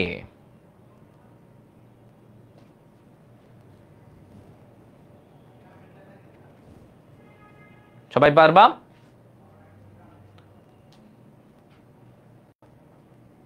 জি হ্যাঁ, ক্লিয়ার। ওকে, তাহলে পিপিএম থেকে আমাদের এই প্যাটার্নের জিনিসগুলাই আসবে। সো মানে মেডিকেলে যদি আসে তাহলে এই আলোকে এই প্যাটার্নের প্রশ্নগুলাই তোমাকে দিবে, ঠিক আছে। আচ্ছা গেল, তাহলে এবার আসো এইখান থেকে, যেমন দেখো কয়েকটা যদি আমরা এইখান থেকে ট্রাই করি, 10% সালফিউরিক অ্যাসিড, 10% এগুলার ক্ষেত্রে দেখো ওর ঘনমাত্রা মোলারিটিতে প্রকাশ করো। তাহলে যে 10% ধরো এই যে সালফিউরিক অ্যাসিড বলছে, তাহলে ঘনমাত্রা মোলারিটিতে প্রকাশ করতে, তাহলে তুমি তখন কি করবা, তাহলে আমরা জানি ওই যে পড়েছি মাত্র, হ্যাঁ কি পড়েছি, S is equal to PPM, বা আমাকে এখানে বলছে কি ঘন মোলারিটি, তাহলে এস ইজ ইকুয়াল টু কি পড়েছি, পিপিএম ডিভাইডেড বাই 1000 ইন্টু আণবিক ভর। এটা আমরা জানি, এই ফর্মুলা আমরা পড়েছি। তাহলে এই ফর্মুলাটা যদি আমরা জানি তাহলে আমাদের এইখানে ppm divided by 1000 into m, তাহলে আমি ppm এর এইখানে ধরো ও না, এখানে তো মোলারিটি দিচ্ছে, ppm দেয় না, ppm আমার লাগবে না, সরি আমি আমার মাথায় ppm আসতেছে। আচ্ছা, এটা তো আরো সোজা, তাহলে s ইজ ইকুয়াল টু, আমরা কি বলছি, s is equal to percent. কি, আচ্ছা এটা তো আরো আমি কেন করে দিতে হবে এটা? হ্যাঁ, এটা তো তোমরাই পারবা, এটা তোমরা পারবা না? পারবা কি না বলো? তাহলে দেখো, percent into 10 divided by m, ঠিক আছে, এটা হচ্ছে ফর্মুলা।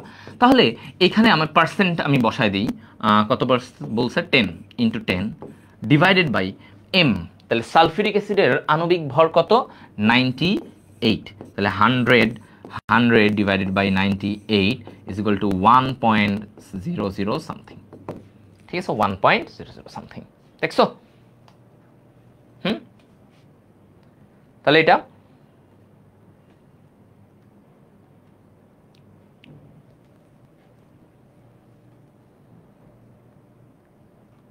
গুড। এই 2.5 না, একজন বলতেছে 2.5 কেন?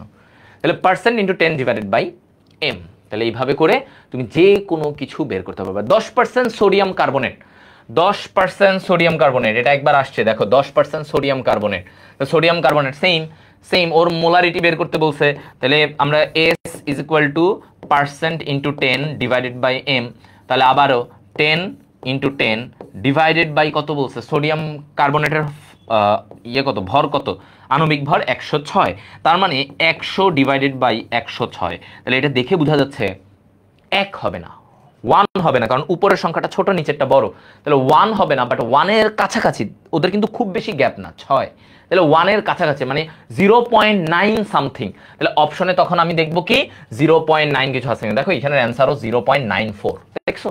তাহলে অপশনটা তখন তুমি একটু তাকালেই বুঝবা, ও আচ্ছা হ্যাঁ এইটাই তো তাহলে ছিল, এটাই তাহলে ছিল, ঠিক আছে, ওকে? তাহলে এইটা হচ্ছে আমাদের পয়েন্ট। দেখো, তাহলে 10% সোডিয়াম কার্বনেট যদি বলে, তাহলে ওর ঘনমাত্রাকে মোলারিটিতে নির্ণয় করতে গেলে আমার হচ্ছে এই জিনিসগুলো দরকার,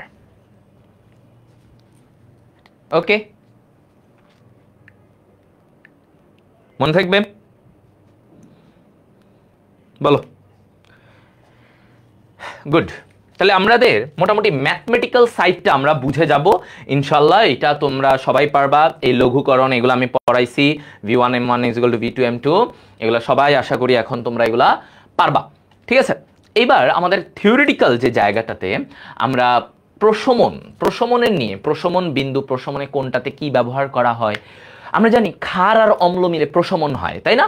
ক্ষার অম্ল মিলে আমাদের কি হয়, প্রশমন হয়। আচ্ছা, তো দেখো এই যে যখন প্রশমন হয় তখন এদের প্রশমনের যেই জায়গাটায় যত পিএইচে গিয়ে একটা প্রশমন হয় সেটা হচ্ছে তাদের প্রশমন বিন্দু, প্রশমন বিন্দু। আচ্ছা, তো এখন দেখো এই প্রশমন বিন্দুতে ওরা যে প্রশমিত হয়েছে এটা তুমি বুঝবা কেমনে? কিছু নির্দেশক থাকে যারা কালার পাল্টাতে পারে, যখনই বিক্রিয়াটা প্রশমন হবে তারা কি করবে, কালার পাল্টাবে। তো এই যে কালার পাল্টায় এদেরকে বলা হয় নির্দেশক, এদেরকে কি বলে, নির্দেশক। আচ্ছা, তো আমরা এখন জানবো যে আমরা কোন অ্যাসিডের সাথে কোন অ্যাসিড বিক্রিয়া করলে সেখানে কোন নির্দেশক ব্যবহার করব, এগুলো আমাদের মেডিকেল অ্যাডমিশনে প্রচুর আসে। তো আমরা প্রথমেই দেখি যে দেখো একটা সবল অ্যাসিড, ধরো যেমন হাইড্রোক্লোরিক, সবল ক্ষার সোডিয়াম হাইড্রোক্সাইড, পটাশিয়াম হাইড্রোক্সাইড, তো আমি যদি এদের সাথে এই যে সবল অ্যাসিড সবল ক্ষার বিক্রিয়া করি সেক্ষেত্রে আমার প্রশমন বিন্দুটা একদম 7এই থাকবে। হ্যাঁ, প্রশমন বিন্দুর পিএইচটা একদম 7, কারণ দুইটাই তো সবল, তাহলে একদম 7 বরাবর ওরা প্রশমিত হবে, পিএইচ মাত্রা 7-এ। ওকে, এখন এইটার ক্ষেত্রে আমরা কোন নির্দেশক ব্যবহার করব? দেখো এই জায়গাটাতে এই যে 7 বরাবর তুমি যে কোনো নির্দেশক ব্যবহার করতে পারবা, যে কোনো নির্দেশক ব্যবহার করতে পারবা, যত নির্দেশক, এই যে ফেনলফথ্যালিন, মিথাইল অরেঞ্জ, মিথাইল রেড, তাহলে তোমাকে আসতে পারে যে সবল অ্যাসিড সবল ক্ষারে কি কোনটি ব্যবহার, তো তোমার ওইখানে দেখবা অপশনে একটা অপশন আছে কিনা যে সবগুলো, তার মানে সব, তার মানে সব, ঠিক আছে, তার মানে সব ব্যবহার করা যাবে।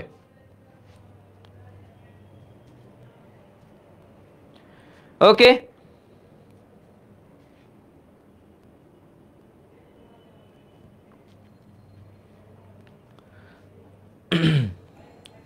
আচ্ছা তাহলে এতটুকু কি আমরা ক্লিয়ার সবাই?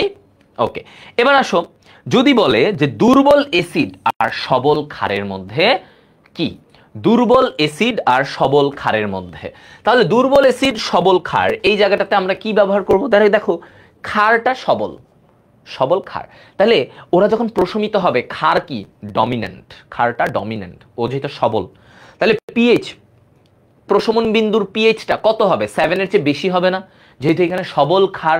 তাহলে দেখো এই যে ওর প্রশমন বিন্দুটা কত, 8.8, তাহলে আমি যদি সবল ক্ষার আর দুর্বল অ্যাসিড ব্যবহার করি তাহলে ক্ষারের দিকে পিএইচটা চলে যাবে, অর্থাৎ 8.8, এটা তোমাদের আসতে পারে। ওকে, আচ্ছা তারপরে দেখো এই জায়গায় এই সবল ক্ষারের বেলায় আমরা ফেনলফথেলিন এবং থাইমল ব্লু ব্যবহার করব। তাহলে এই যে দেখো সখী, সখী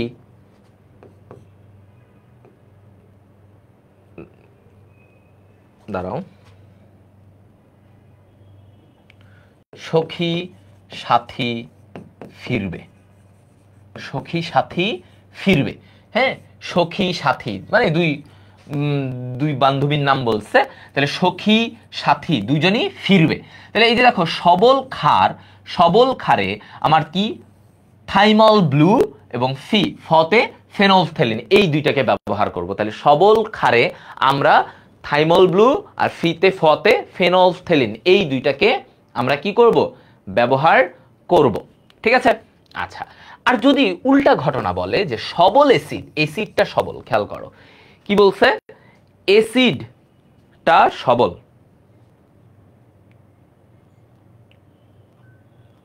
এই তৌহিদ হোসেন অপু তুমি বুঝতে পারতেছো না তুমি কোথায় ভাই? তুমি যদি না বুঝো তাহলে তুমি কোন ব্যাচের? তুমি মেডিকেল, তাহলে তুমি আগে একাডেমিকের একদম বুঝে টুঝে আসো, একাডেমিক, হ্যাঁ একাডেমিকে বুঝে টুঝে আসো একদম ডিটেলসে। তুমি তো মনে হয় তাহলে মোলারিটি মোলই জানো না, নাহলে এগুলো বুঝবা না, তো একদম বেসিক বুঝবা না। মেডিকেল ওরিয়েন্টেড ক্লাসে কিছুটা জানতে হবে, কিছু জানতে হবে। আমি তো তাও যথেষ্ট তোমাদেরকে বলে দিচ্ছি যে কোনটাতে কি হবে, যতটুকু লাগবে। তুমি বারবার একই, তুমি কিছুই বুঝো না, তাহলে তুমি আগে একাডেমিক ক্লাসটা করে আসো তারপরে। আচ্ছা তাহলে ফেনলফথেলিন থাইমল ব্লু এটা গেল আমার সবল ক্ষারের বেলায়। সবল অ্যাসিডের বেলায় আমরা কি করব? সবল অ্যাসিড আর দুর্বল ক্ষার যদি প্রশমন করে, ধরো একটা সবল অ্যাসিড আর দুর্বল ক্ষার, ক্ষারটা দুর্বল, তাহলে দেখো পিএইচ ওদের যখন প্রশমন হবে পিএইচটা কোন দিকে যাবে? কার দিকে যাবে? ক্ষারের দিকে যাবে না, অ্যাসিডের দিকে, কারণ অ্যাসিড সবল, সবলের দিকে যাবে। তার মানে তখন ওদের প্রশমন বিন্দুটা কি হবে? 7 এর চেয়ে কম হবে। দেখো প্রশমন বিন্দুর পিএইচটা তখন 5.27 এটা আসে, এগুলো আসে। তাহলে আমাকে এখানে মনে রাখতে হবে যে সবল ক্ষারের আর দুর্বল অ্যাসিডের বেলায় কোনটা? সবল অ্যাসিড এবং দুর্বল ক্ষার, সেখানে আবার আমার এই যে দেখো 7 এর চেয়ে কম হবে, কারণ অ্যাসিডটা সবল। আচ্ছা, এবং এই জায়গায় এই অবস্থায় আমি যদি নির্দেশকের কথা বলি তাহলে আমি মিথাইল রেড এবং মিথাইল অরেঞ্জ এই দুইটাকে ব্যবহার করব। কাকে কাকে ব্যবহার করব? মিথাইল অরেঞ্জ এবং methyl red, methyl orange methyl red. ঠিক আছে, ওকে।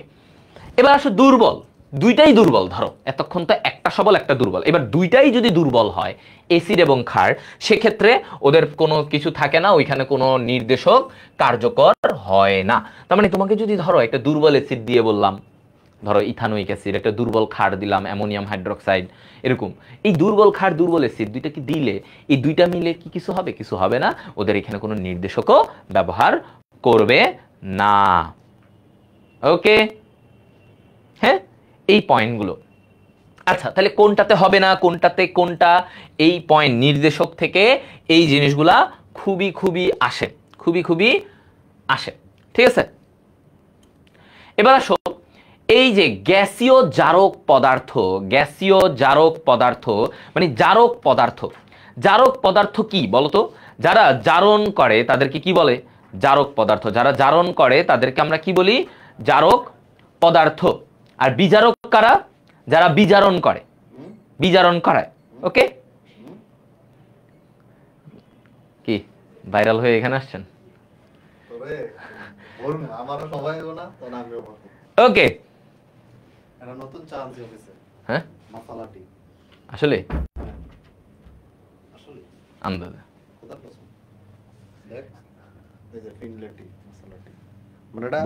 আমি খাই, আমি একটা ডেমো কপি এনে দিছি সবাই কেমন এটা দেখার জন্য। ঠিক আছে, সবাই প্রশংসা করতেছে। ওকে, তাহলে আসো এবার জারক পদার্থগুলো আমরা মনে রাখতে হবে। আমাদের মেডিকেলের এই জায়গায় সবচেয়ে বেশি এই উদাহরণগুলো একটু আমাদেরকে আসে, এই উদাহরণগুলা আমাদেরকে একটু হ্যাঁ প্যারা দেয়।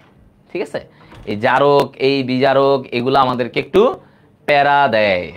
ঠিক আছে, এই জারক বিজারক এগুলো একটু প্যারা দেয়। তাহলে আমরা এই জায়গায় দেখো গ্যাসীয় জারক, তরল জারক, গ্যাসীয় জারক দেখো এই যে হ্যালোজেন, সব সালফার ডাইঅক্সাইড, নাইট্রোজেন, এগুলো হচ্ছে নাইট্রোজেন ডাইঅক্সাইড, যত হ্যালোজেন আছে ডাইঅক্সাইড আছে, এরা সবাই কি গ্যাসীয় জারক। তরল কোনটা? তরল দেখলে দেখো ব্রোমিন, ব্রোমিন কিন্তু একটা তরল। এই ফ্লোরিন, ক্লোরিন এরা হচ্ছে গ্যাসীয়, ব্রোমিন তরল। হাইড্রোজেন পারঅক্সাইড, নাইট্রিক অ্যাসিড, গাঢ় সালফিউরিক অ্যাসিড। কঠিন জারক কারা কারা? আয়োডিন কিন্তু কঠিন। ফ্লোরিন ক্লোরিন গ্যাস, ব্রোমিন তরল, আয়োডিন হচ্ছে কি? ওকে, আয়োডিন হচ্ছে, আয়োডিন কি বলো? কঠিন থাকে, আয়োডিন কিন্তু কঠিন, তাই না? এই যে এক ধরনের উৎক্ষেপ পদার্থ, সাবলিমেশন, ঊর্ধ্বপাতন হয়। Potassium permanganate, potassium dichromate. তাহলে পটাশিয়ামের যেগুলো আছে, পটাশিয়াম পারম্যাঙ্গানেট, ডাইক্রোমেট, এরা হচ্ছে জারক পদার্থ। এরা কি? কঠিন জারক। এরা হচ্ছে কঠিন জারক। তাহলে তুমি একটা কাজ যেটা করবা সেটা হচ্ছে যে তুমি জারকগুলা ভালো করে পড়বা। আমার আইডিয়া হচ্ছে তুমি জারকগুলা ভালো করে পড়ো আর বিজারকগুলো একবার রিডিং দিবা, তাহলে তোমার মোটামুটি একটা ধারণা পেয়ে যাবা যে কোনগুলা জারক বিজারক। যদিও বিজারকে এক গাদা ছন্দ আছে, পড়লে ওই ছন্দ পড়লে পড়তে পারো, বাট আমার কথা হচ্ছে আমি জারক পদার্থগুলা একটু ভালো করে চিনে রাখবো। যে এই অ্যাসিড, হাইড্রোজেন পারঅক্সাইড, ওইদিকে সালফিউরিক অ্যাসিড, নাইট্রিক অ্যাসিড, এরা হচ্ছে তরল। এই যে আয়োডিন, পটাশিয়াম পারম্যাঙ্গানেট, ডাইক্রোমেট, এরা হচ্ছে পটাশিয়াম আয়োডিন, এগুলো হচ্ছে কঠিন জারক। হ্যাঁ, এই পয়েন্টগুলা। আর বিজারক হচ্ছে, তাহলে এগুলো দেখো, হাইড্রোজেন কি ইয়েতে ছিল? জারকে ছিল? ছিল না। নাইট্রোজেন, অক্সিজেন ছিল। তাহলে এরা হচ্ছে দেখো hydrogen sulphide, sulphur dioxide, carbon monoxide, এগুলো হচ্ছে গ্যাসীয় বিজারক। তরল হচ্ছে নাইট্রাস, ওইখানে ছিল নাইট্রিক, সালফিউরিক।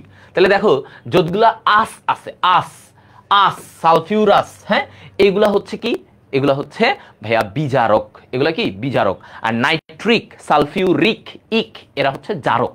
ওকে, কঠিন বিজারক, কঠিন বিজারক এই যে দেখো ম্যাক্সিমাম গুলাই আমরা ওইগুলা বাদে, জারকের ওগুলা বাদে তুমি এখানে যাই পাবা, সোডিয়াম থায়োসালফেট, অক্সালিক অ্যাসিড, এরা সবাই কি?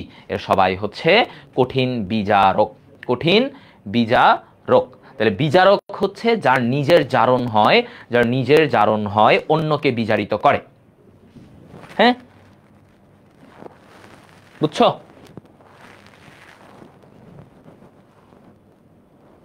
এবার আসো, এখন আমাদের একটা জিনিস এখানে জানবো যে জারক এবং বিজারক উভয় রূপে কারা কাজ করে। তাহলে দেখো জারক এবং বিজারক উভয় রূপে, আমাকে যদি বলে জারক ও বিজারক উভয় রূপে কাজ করে, জারক ও বিজারক, হ্যাঁ, উভয়। কোনগুলা? দুইটাই, মানে ওরা দুইটা হিসেবেই ওরা কাজ করে। তাহলে এটা মনে রাখবো, ও সাথী ফিরবে না, এটা আমি অনেক আগে থেকে পড়তাম, ছোটবেলা থেকে। ফিরবে না হায়, ও সাথী ফিরবে না হায়, হ্যাঁ, ও সাথী ফিরবে না হায়। তাহলে এইখানে কি? ওজোন, কি? ওজোন। এরপরে সাথী কি? Sulphur die oxide, sulphur die oxide. এই যে এগুলা মানে আমাদের অনেক বেশি আসে, সালফার ডাই অক্সাইড। তারপরে কি? ফেরাস সালফেট, এই যে ফিরবে, ফেরাস সালফেট, ঠিক আছে, ফেরাস সালফেট, ফেরাস সালফেট না, এটা কি? HNO2, nitrous acid, NO, nitric oxide, হ্যাঁ, নাইট্রিক অক্সাইড। হাই, এটা কি? হাইড্রোজেন সালফাইড, হাইড্রোজেন সালফাইড, হা, H2O2, hydrogen peroxide, hydrogen peroxide, hydrogen peroxide. ঠিক আছে, তাহলে আমরা জারক এবং বিজারক, তুমি ওইদিকে জারকের উদাহরণগুলো দেখলা, বিজারকটা তাহলে অপোজিট। এগুলা মানে পড়া লাগে, মানে এগুলাই আসে যে নিচের কোনটি বিজারক, নিচের কোনটি জারক, এভাবে করে দেয়। তো এইখানে আমি একটা ছন্দ পড়লাম, ও সাথী ফিরবে না হায়, তাহলে এই জায়গাটা থেকে আমাকে কি কি আসবে, তাহলে কি কি পদার্থ, ozone, sulphur dioxide, ferrous sulphate, নাতে মনে রাখবো নাইট্রাস অ্যাসিড, নাইট্রিক অক্সাইড, হায় হা হাইড্রোজেন সালফাইড, হাইড্রোজেন পারঅক্সাইড। ঠিক আছে, এই ক্লাসগুলো হৃদয় ভাইয়ার ইউটিউব চ্যানেলে পাবা, এই ক্লাসটা হৃদয় ভাইয়ার ইউটিউব চ্যানেলে পাবা। ওকে,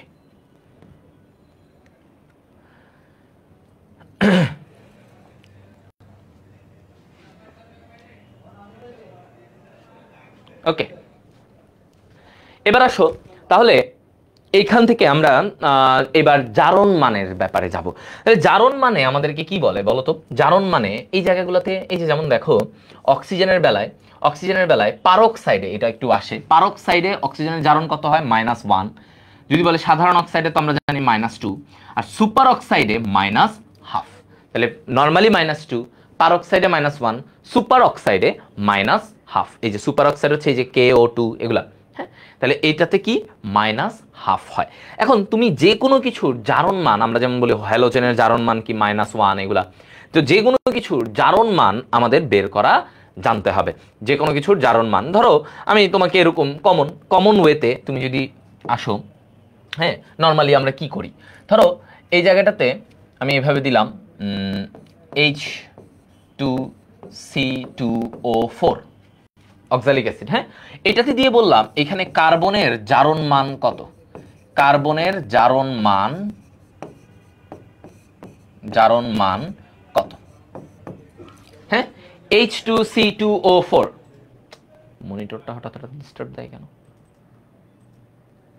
দেখো তাহলে H2C2O4 এইখানে বলছে, হ্যাঁ, এইখানে বলছে যে জারণ মান কত।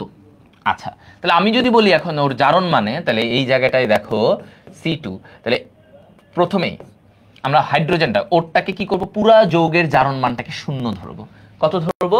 0। তাহলে হাইড্রোজেনের +1 × 2, হ্যাঁ, তারপরে এদিকে যোগ। এখন কার্বনেরটা আমরা জানি না, কার্বনকে ধরে নিলাম x, কার্বনেরটা কি ধরে নিব? x, তাহলে x × 2 প্লাস -2 × 4 এই ইজ ইকুয়াল টু 0, ঠিক আছে। তাহলে +2 plus 2x minus 8 is equal two 0, তাহলে 2x minus 6 is equal two 0, তাহলে x ইজ ইকুয়াল টু 3, তাই না? +3, ওকে, +3, কারণ 6 ওইদিকে চলে যাচ্ছে, তাহলে এইদিকে। তা দেখো আমরা যে কোনো কিছুর জারণ মানগুলো আমাদের মানে কিন্তু মেডিকেল অ্যাডমিশনেও বলো, যেখানেই বলো, এই জারণ মানগুলো কিন্তু আমাদের চলে আসে, ঠিক আছে, জারণ মানগুলো চলে আসে। তো যে কোনো কিছুর জারণ মান এভাবে বের করা জানবা। তো তোমাদেরকে যদি আমি এখন সহজ একটা জিনিস দেই যেগুলো আমাদের কমনলি আসতে পারে, হ্যাঁ, কমনলি আসতে পারে, বলো তো এই পটাশিয়াম পারমানগেনেটে KMnO4, না এটা না, K2Cr2O7, এই জায়গায় ক্রোমিয়ামের জারণ মানটা সবাই বলো তো, ক্রোমিয়ামের জারণ মানটা সবাই বলো, ক্রোমিয়ামের জারণ মানটা দেখি সবাই বলো, কত পারো, কি পারো দেখি বলো, ক্রোমিয়ামের জারণ মান কত?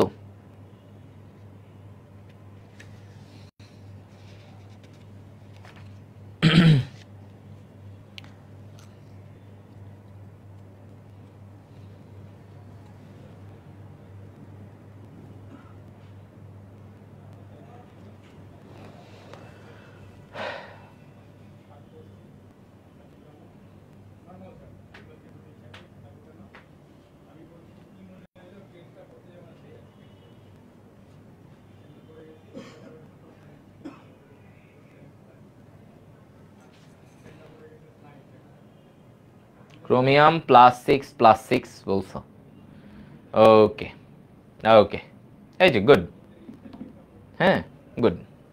তাহলে এইভাবে করে তুমি যে কোনো কিছু এরকম জারণ এই মানগুলা তুমি বের করতে পারবা। যা দিবে তোমরা মোটামুটি এইগুলাই আসবে, তোমাকে এমনি এমনি বের করতে দিবে। এই যে ফেরাস সালফেট দিয়ে বললো মাঝখানে সালফারের জারণ মানটা বের করো, এই সবগুলা এইভাবে দেয়, ঠিক আছে।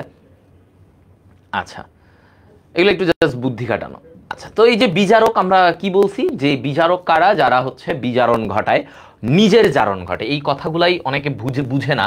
বিজারক কারা, যারা নিজে জারণ ঘটে, মানে আমি জারণ ঘটাইলাম, আমি ইলেকট্রন ত্যাগ করলাম, ত্যাগ করে আমি ওর বিজারণ ঘটাচ্ছি, ওর কি ঘটাচ্ছি, বিজারণ ঘটাচ্ছি।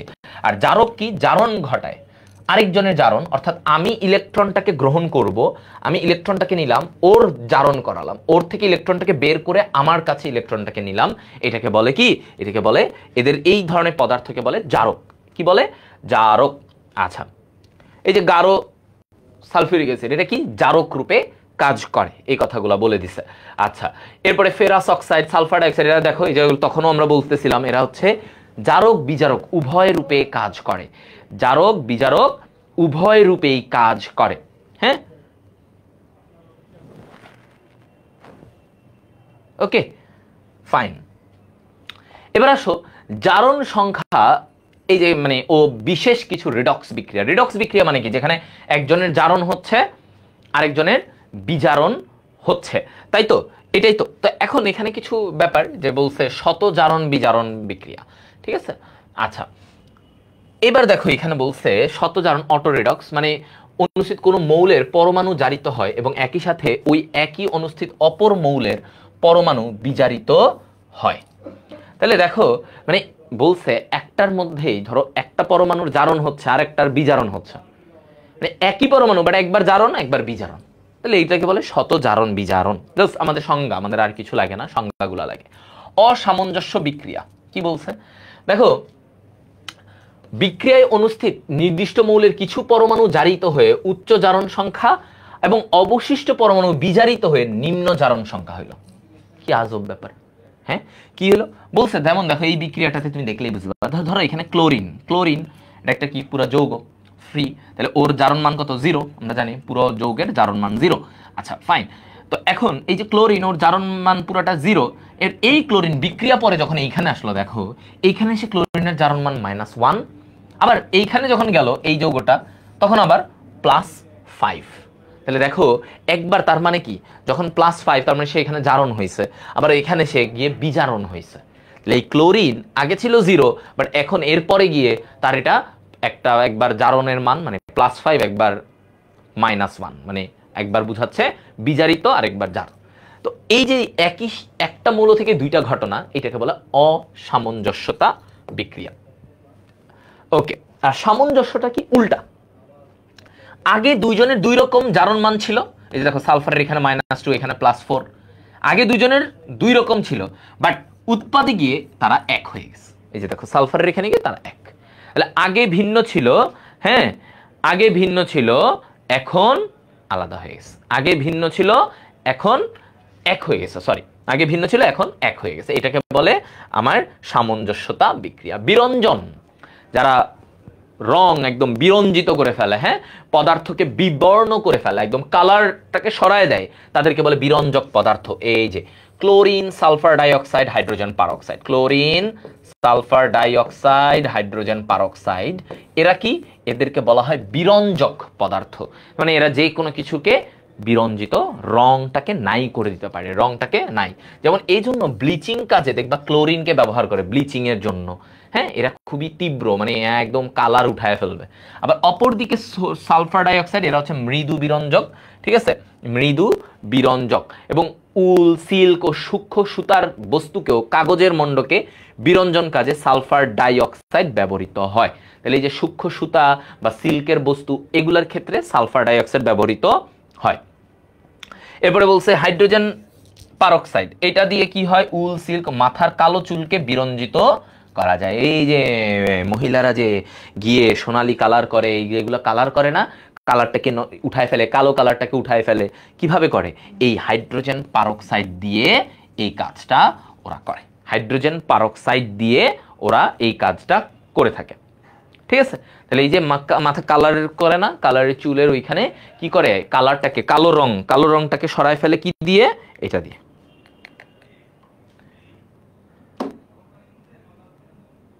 ওকে, এবার এখানে এগুলো তো জারণ মান, এগুলো এমনি দেখলেই পারবা, জারণ এগুলা থেকে তেমন কিছু না। আমাদের এইবার নির্দেশকের এই যে কিছু পয়েন্ট, নির্দেশকের বৈশিষ্ট্য, এই যে আমরা তখন নির্দেশক নিয়ে পড়ছিলাম না, এই নির্দেশকের বৈশিষ্ট্যটা নিয়ে এবার আমরা আলোচনা করব। তাহলে দেখো ওরা বর্ণ পরিবর্তন করে না, সব নির্দেশকই একই পিএইচে বর্ণ, এক একজনের এক এক রকম। আচ্ছা, তারপরে কি বলছে, প্রতিটি নির্দেশক সামান্য পিএইচ পরিসরে বর্ণ পরিবর্তন করে। সামান্য পিএইচ মানে অল্প, এতটুকু রেঞ্জের মধ্যেই ও কালারটাকে পাল্টায় দিবে। আচ্ছা, তারপরে এখন আসো যে একটা মেইন কথা, যে এই নির্দেশকদের প্রধান বৈশিষ্ট্য মানে শর্তগুলা কি, মানে নির্দেশক হতে হলে তাকে কি হতে হবে, নির্দেশক হতে হলে তাকে কি হইতে হবে। আচ্ছা, তো এখানে প্রথম পয়েন্টে বলছে নির্দেশকের বর্ণ যথেষ্ট স্থায়ী ও উজ্জ্বল হতে হবে। কি হতে হবে, নির্দেশকের যে বর্ণটা থাকবে সেটা যথেষ্ট স্থায়ী এবং মানে কালারটা যেন আসলো চলে গেল এমন না, কালারটা অনেকক্ষণ থাকবে, উজ্জ্বল হবে যেন তুমি বুঝতে পারো। আচ্ছা, নির্দেশকের যে কালারটা হবে সেটা হঠাৎ পরিবর্তন, মানে ও আস্তে আস্তে যদি হয় তাহলে তুমি ওর কত পিএইচ এ পরিবর্তন হলো এটা বুঝতে পারবা না। তার মানে পিএইচ কোন পিএইচে গিয়ে পরিবর্তন হয়েছে, আর নির্দেশকের কালার পরিবর্তন হওয়া মানে তার ওইখানে বুঝা যে প্রশমন হয়েছে। সো কোন পয়েন্টে গিয়ে চেঞ্জ হয়েছে সেটা বুঝার জন্য আমাকে কি হতে হবে, ওর হঠাৎ পরিবর্তন হতে হবে। এবং এরপরে বলছে কি, ওই বিক্রিয়ার প্রশমন বিন্দুতে বা টাইট্রেশনের সমাপ্তি বিন্দুতে নির্দেশকের বর্ণ পরিবর্তিত হতে হবে। তাহলে কি বলছে, প্রশমন বিন্দুতে বা টাইট্রেশনের সমাপ্তি বিন্দুতে নির্দেশকের বর্ণ পরিবর্তিত হতে হবে। আচ্ছা, এটা হচ্ছে পয়েন্ট। এখন এই যে ছকটা, এই ছকটা সবচেয়ে ঝামেলা করে। হ্যাঁ, এই ছকটা আমাদের ঝামেলা করে, দেখছো? হ্যাঁ, এই ছকটা আমাদের ঝামেলা করে। আচ্ছা, তো এখন কি করবো এটারে? এই ছক তো পারতে হবে। অম্লীয় মাধ্যমে ওর কোনটা কি বর্ণ হয়, ক্ষারীয় মাধ্যমে কোন নির্দেশক কি কালার হয়, কত পিএইচে গিয়েও পরিবর্তন, এইটা থেকে ভাইয়া মেডিকেলের প্রশ্ন আসে। সো এটা very very important, very very important, তাই না? ওকে, তো আমি এখন এটাকে তোমাদেরকে সহজে বলে দিই। কি দেখো, আমি বললাম মিলা হামিদ, হ্যাঁ মিলা হামিদ, ওকে কি বললাম, মিলা হামিদ একজন ধরো আমার ক্রাশ বা তোমাদের ক্রাশ, মিলা হামিদ।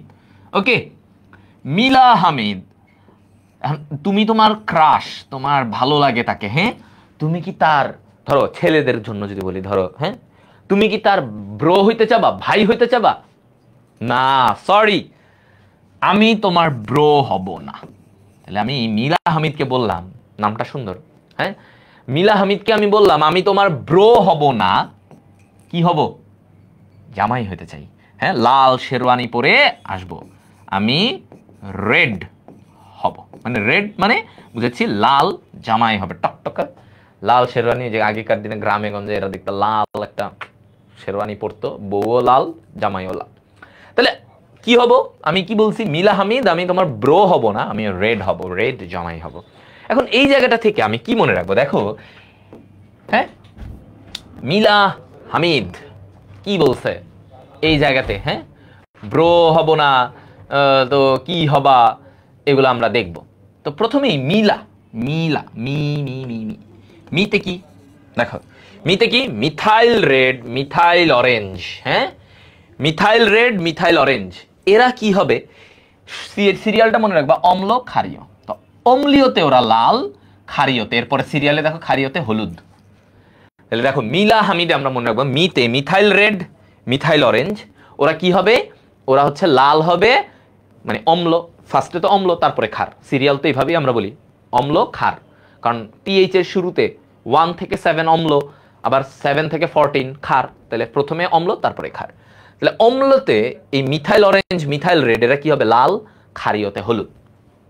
এবার আসো যারা ব্রো ব্রো বলছিলা, হ্যাঁ ব্রো ব্রো, হ্যাঁ ব্রো, এই যে ব্রো দেখো ব্রোমোথাইমল ব্লু, হ্যাঁ এই যে এরা, এরা কি হবে, হ্যাঁ এরা বলছে ব্রোমোথাইমল ব্লু, সে বলছে, তারপরে এই যে থাইমল ব্লু, এই যে দেখো ব্লু ব্লু, হ্যাঁ ব্রো ব্লু, হ্যাঁ ব্রো, এরা দেখো কি হয়েছে, অম্লতে এরা হলুদ, তারপরে ক্ষারীয়তে নীল, হব না নতে নীল। তাহলে ওরা এই যে দেখো ব্রোমোথাইমল ব্লু হলুদ নীল, থাইমল ব্লু হলুদ নীল, দেখছো থাইমল ব্লু কি হলুদ আর হচ্ছে নীল।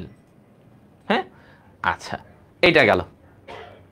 এবার আসো কি বলছে তারপরে, হ্যাঁ এইদিকে এবার আসো রেড হব না, রেড হব, আচ্ছা হব বলছে। তো এবার দেখো red, CRISIL red, phenol red, হ্যাঁ ক্রিসল রেড আর এটা, আচ্ছা ফেনল রেড, এরা কি বলছে, রেড গুলা অম্ল মাধ্যমে হলুদ, অম্ল মাধ্যমে কি এরা হলুদ, হলুদ। ওকে, রেড হব, এটা এভাবে লিখো, রেড হব লাল। হ্যাঁ, তাহলে ওরা দেখো আমাকে বলছে যে রেড যারা, ক্রিসল রেড, ফেনল রেড, এরা অম্লীয় মাধ্যমে হলুদ আর ক্ষারীয় মাধ্যমে লাল, তাহলে হলুদ লাল, রেড হবে লাল, রেড হবে লাল। ওকে, ওকে ওকে, এই আবার ফাইজলামি, দেখো পড়ার জায়গাটায় দেখো। তাহলে তোমার কিন্তু এই যে দেখো ক্রিসল রেড, ফেনল রেড, এরা কি রেড হব লাল, রেড হবে লাল, হ্যাঁ জামাই হবে কি লাল, লাল পাঞ্জাবি, লাল শেরওয়ানি পরে আসবে। সো রেডে যত ক্রিসল রেড, ফেনল রেড, এরা হবে হলুদ লাল, মানে অম্লীয়তে হলুদ, পরে লাল, ক্ষারীয়তে লাল। যত ব্রো মানে ব্লু, থাইমল ব্লু, ব্রোমোথাইমল ব্লু, ওরা কি হলুদ নীল। মিথাইল রেড, তারপরে হচ্ছে মিথাইল অরেঞ্জ, আর এদিকে আছে থাইমল ব্লু, এটাও আছে সেম, এরা হচ্ছে লাল হলুদ, এরা কি লাল হলুদ। একটা খালি এদের মধ্যে আসে না ফেনলফথেলিন, এটা একটু মুখস্থ রাখো। ফেনলফথেলিনটা অম্লীয়তে বর্ণহীন আর ক্ষারীয়তে লালচে বেগুনি, এই জিনিসটা একটু আলাদা করে মনে রাখো, ঠিক আছে? হ্যাঁ, এটাকে একটু আলাদা করে মনে রাখো, ঠিক আছে? যে ফেনলফথেলিন বর্ণহীন, তারপরে কি লালচে বেগুনি, লালচে বেগুনি। সবাই বুঝছো? হ্যাঁ, ওকে। তাহলে এই পয়েন্টটাই আমাদের আসে, এই পয়েন্টগুলো আমাদের দিবে, ওকে? আচ্ছা, তাহলে এই ছকটা হলো। এবার আসো ওর বর্ণ পরিবর্তনে পিএইচ পরিসর, পিএইচ পরিসর। তাহলে পিএইচটা এটা মনে রাখবা, দেখো সিরিয়ালি সব 8, তারপরে 7, তারপরে 3টাই 6, তারপরে 4, 3, 1, দেখো সিরিয়ালি আছে না? হ্যাঁ, তাহলে দেখো এই যে 8 কারা, থা সিরিয়ালি যেখানে থা আছে, যেমন দেখো থ্যালিন, ফেনলফথেলিন, থাইমল ব্লু, এই যে থা, এরা কি 8, এরা কি 8 এর রেঞ্জে আছে। আচ্ছা, তারপরে কি এই যে দেখো ক্রিসল রেড, আমরা মনে রাখবো ক্রিশ 7, ক্রিশ বলি না, মুভি দেখছো ক্রিশ মুভি? সবাই দেখছে ক্রিশ মুভি। তো এই যে ক্রিসল রেড, শতে কি 7, শতে কি মনে রাখবা 7, ঠিক আছে? তাহলে ক্রিসল রেড এটা কি 7, ওকে। তাহলে 7.2 থেকে 8.8, আচ্ছা এটা গেল। এরপরে আসো ফেনল রেড, ব্লু, লিটমাস। আচ্ছা, তাহলে এরপরে সিরিয়ালি রেড এটা 6.8, এরপরে 6, রেডের তোমার ফেনল রেড এটা হচ্ছে 6.6, ব্লুটা 6 থেকে 7.6, এরপরে কি লিটমাস এত। হ্যাঁ, এরপরে মিথাইল রেড আর অরেঞ্জ। এখন দেখো মিথাইল রেড আর অরেঞ্জ দুইটার মধ্যে রেডটা বেশি টকটকা না, উপরে থাকে না, রেডকে আমরা সবার উপরে রাখি, অরেঞ্জ তো খুব একটা ভালো লাগে না, মানে অরেঞ্জ কালারটা খুব একটা ব্যবহৃত না, রেডটা টকটকা বেশি পকপকা থাকে। তাহলে রেড, তাহলে 4.2, দেখো রেডের জন্য 4.2 এটা বেশি। আর তোমার হচ্ছে অরেঞ্জ, যেটা আমরা বলতেছি অরেঞ্জে তোমার হচ্ছে 3.1 থেকে 4.4, 3.1 থেকে 4.4, 3.1 থেকে 4.4, ওকে মনে থাকবে?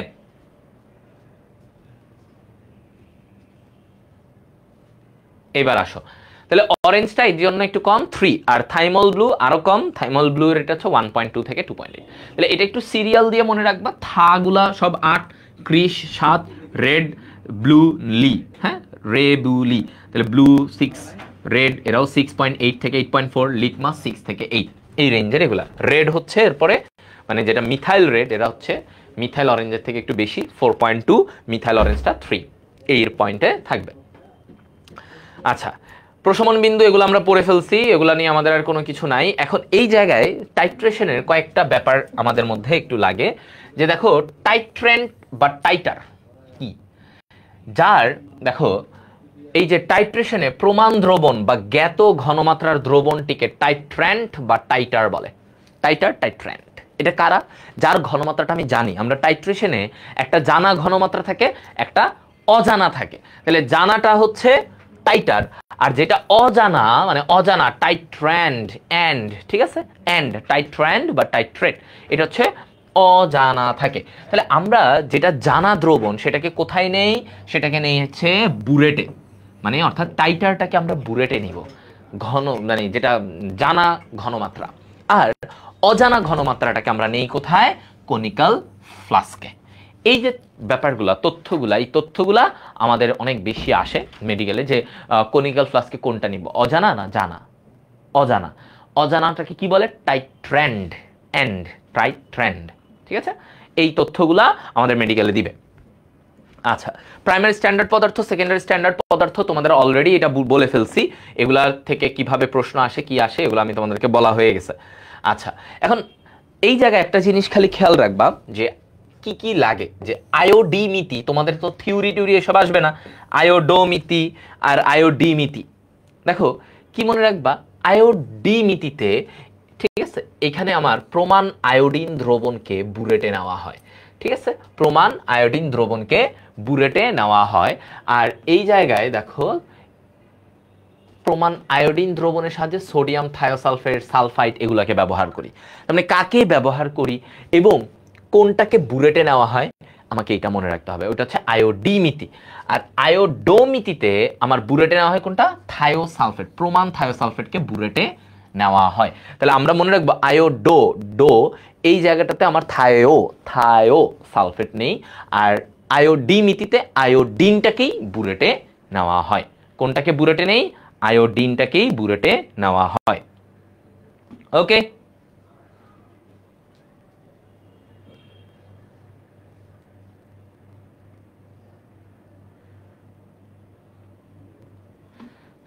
কি বলে শেরওয়ানি শুনে ভাবতেছে বিয়ে। আচ্ছা, তাহলে দেখছো কোনটাকে বুরেটে নেওয়া হয়, কোনটাকে কি করা হয়।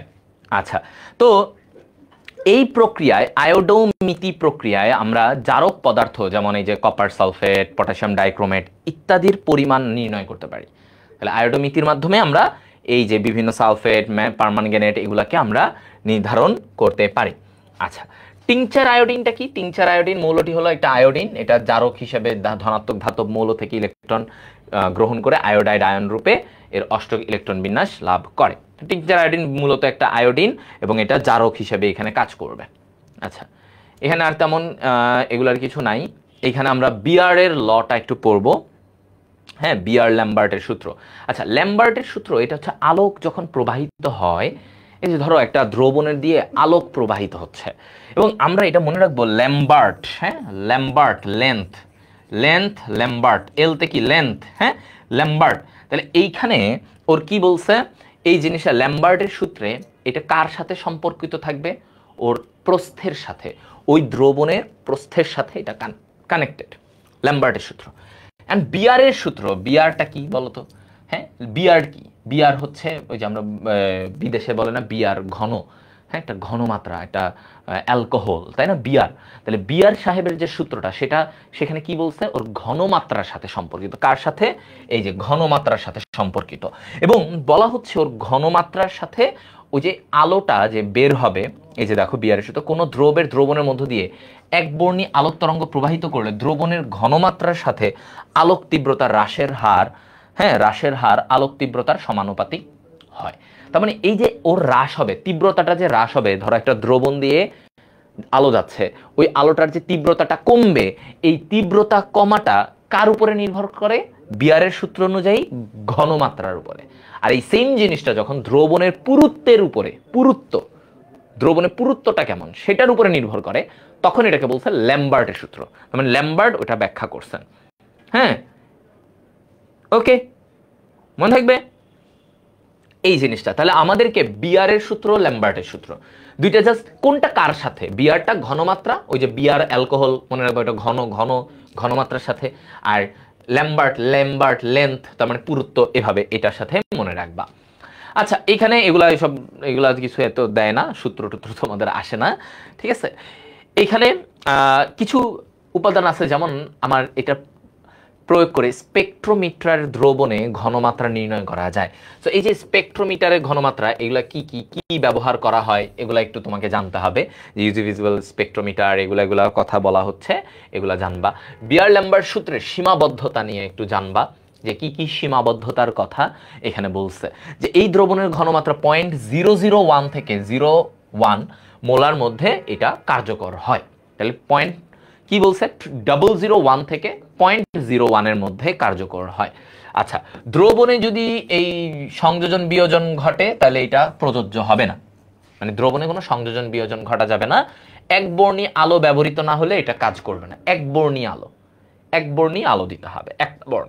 আচ্ছা, দ্রবণ দ্বারা আলোর শোষণের পূর্বে আলোর প্রতিফলন বা বিচ্ছুরণ ঘটলে, মানে তোমার এই যে দ্রবণে আসার আগে যদি আলোর বিচ্ছুরণ হয়ে যায় বা প্রতিফলন হয়ে যায়, ব্যাক হয়ে যায়, উল্টা দিকে চলে যায়, তাহলে এই সূত্র প্রযোজ্য হবে না। তাহলে কখন প্রযোজ্য হবে না, কখন প্রযোজ্য হবে, এইটাই হচ্ছে এখানে পয়েন্ট। তো ওই ঘনমাত্রার ব্যাপারটা অনেক আসে তোমাদেরকে, ওটা দেয়। আচ্ছা, এইখান থেকে ইউভি ভিজিবল এগুলা দিয়ে তোমাদের তেমন কিছু আসে না, এগুলা থেকে তোমাদের কিছু দেয় না, এগুলা তোমাদের দেয় না, মানে কি ব্যবহারগুলো আমাদের আসে, ঠিক আছে। কোনটা থেকে কি ব্যবহার করা হয় সেগুলো আমাদের মেইনলি দেয়। আচ্ছা, এইখানে আমাদের পারমাণবিক শোষণ বর্ণালী, ঠিক আছে, এখানে আমাকে বলছে কতটির বেশি মৌলকে আমরা শনাক্তকরণে ব্যবহার করি। 60 বেশি মৌলকে শনাক্ত করতে আমরা ব্যবহার করি। আচ্ছা, এরপরে বলছে এই যে এইখানে স্পেকট্রোমিটার আমরা কি কি ব্যবহার করব, কি কি লাগবে, ফাঁপা একটা ক্যাথোড ল্যাম্প, নমুনা অ্যাটমাইজার, ফটো ডিটেক্টর, এই তিনটা জিনিস। এর বাইরে আমার কিছু না। আমার কি কি নমুনা অ্যাটমাইজার লাগবে, একটা তোমার হচ্ছে যে ডিটেক্টর লাগবে, এবং ক্যাথোড ল্যাম্প লাগবে, ক্যাথোড ল্যাম্প। ওকে, এর বাইরে এখানে তোমার কিছু পড়বা না। গ্যাস ক্রোমাটোগ্রাফি থেকে আমাদের কয়েকটা জিনিস আমরা খালি একটু দেখব। আর ইউভি ভিজিবল যে স্পেকট্রোস্কোপের ব্যবহারে তোমার কি ব্যবহারে একদম ইজি। দেখো, আমার প্রধানত নমুনা দ্রবণের ঘনমাত্রা নির্ণয়। নমুনা দ্রবণ কি, ওটার ঘনমাত্রা, জৈব যৌগের কার্যকরী মূলক, এগুলা দ্বিবন্ধন যদি তুমি নির্ণয় করতে চাও সেগুলা বের করবা। অ্যারোমেটিক যৌগে, মানে ধর বেনজিন, এইসব টলুইন, এদের মধ্যে দ্বিবন্ধন সংখ্যা, এই যে পয়েন্টগুলা, এই পয়েন্টগুলো আমাকে দেখতে হবে যে আমার ইউভি ভিজিবল স্পেকট্রোস্কোপ দিয়ে আমি কি করি, দ্বিবন্ধন, কার্যকরী মূলক, ঘনমাত্রা, অ্যারোমেটিক যৌগের যে দ্বিবন্ধন, এগুলো আমরা বের করি মূলত। এখানে আর কিছু নাই, এসব পড়তে হবে না। ইউভি ভিজিবল এগুলা দিয়ে কি কি মূলক, কিছু মূলক আমরা এগুলার বেলায় শোষণ করি, যদিও এটা আসে না মূলত। এই যে এইটা একটা লাগবে, এইচপিএলসিটা একটু দেখবা। এইচপিএলসিতে কি পড়বা মূলত, আমি তোমাদেরকে একটু বলে দেই। এই জায়গাটায় মূলত পড়বা হচ্ছে এইসব চাপ কিছু দরকার নাই। তরল দ্রাবক রূপে এখানে বিশুদ্ধ পানি ও মিথানল অথবা অ্যাসিটোনাইট্রাইলের মিশ্রণ ব্যবহৃত হয়, এতটুকু খালি পড়বা। যে এই যে হাই পারফরমেন্স লিকুইড ক্রোমাটোগ্রাফি, এটাতে আমার এই দ্রাবক রূপে এইটা, আর উচ্চ চাপ, যেমন কত চাপ, 50 থেকে 350 চাপে এটা ব্যবহৃত হয়। গ্যাস ক্রোমাটোগ্রাফি কি পড়বা, গ্যাস ক্রোমাটোগ্রাফি এটা কি, ক্রোমাটোগ্রাফিতে আমরা জানি একটা সচল একটা নিশ্চল মাধ্যম থাকে, ঠিক আছে, একটা সচল একটা নিশ্চল মাধ্যম থাকে। তাহলে এই যে সচল আর নিশ্চল, এই সচল নিশ্চলে দেখো কি বলছে, এটার স্থির মাধ্যম হলো তরল পদার্থ এবং সচল মাধ্যম হলো নিষ্ক্রিয় হিলিয়াম অথবা নাইট্রোজেন গ্যাস। তাহলে এই যে এই পয়েন্টটাই আসে ভাইয়া, তুমি দেখবা, তুমি এত কিছু পরে কোনো লাভ নাই, আসে কয়েকটা জায়গা থেকে। পয়েন্টটা একটু ভালো করে দেখবা যে এই গ্যাস ক্রোমাটোগ্রাফিতে আমার স্থির মাধ্যম হলো একটা তরল, আচ্ছা, আর সচল মাধ্যম হিসেবে কোনটা, হিলিয়াম অথবা নাইট্রোজেন, হিলিয়াম অথবা নাইট্রোজেন, এই জিনিসগুলা। হ্যাঁ, ওকে, হ্যাঁ, তাহলে এই পয়েন্টটাই যে আমার কোনটা লাগবে, সচল আর নিশ্চল মাধ্যম হিসেবে কোনটা লাগবে, আমাকে জাস্ট এতটুকু জানলেই আমার গ্যাস ক্রোমাটোগ্রাফির মোটামুটি হয়ে যায়। আর কিছু এখানে রাখা লাগে না, ঠিক আছে, আর কিছু এখানে রাখা দরকার নাই। মূলত পরিমাণগত থেকে ভাইয়া আমি বারবার বলি, নির্দেশক যেটা আমি বললাম, ছক, পিএইচ এর মান, এরপরে হচ্ছে ওই যে প্রশমন, ওই জায়গা থেকে কোনটাতে কোন নির্দেশক ব্যবহার করা হয় ওই জায়গাটা, মোল, মোলারিটি, আণবিক ভর, অ্যাভোগাদ্রো সংখ্যা দিয়ে যে অঙ্কগুলা, পিপিএম, পার্সেন্টেজ, এগুলা থেকে প্রশ্ন আসে। এই লাস্টের এই জায়গাগুলো থেকে বিয়ার ল্যাম্বার্টের সূত্রটা কি বলছে, কি বুঝাইছে, এটা কার সূত্র, বিয়ার না ল্যাম্বার্টের?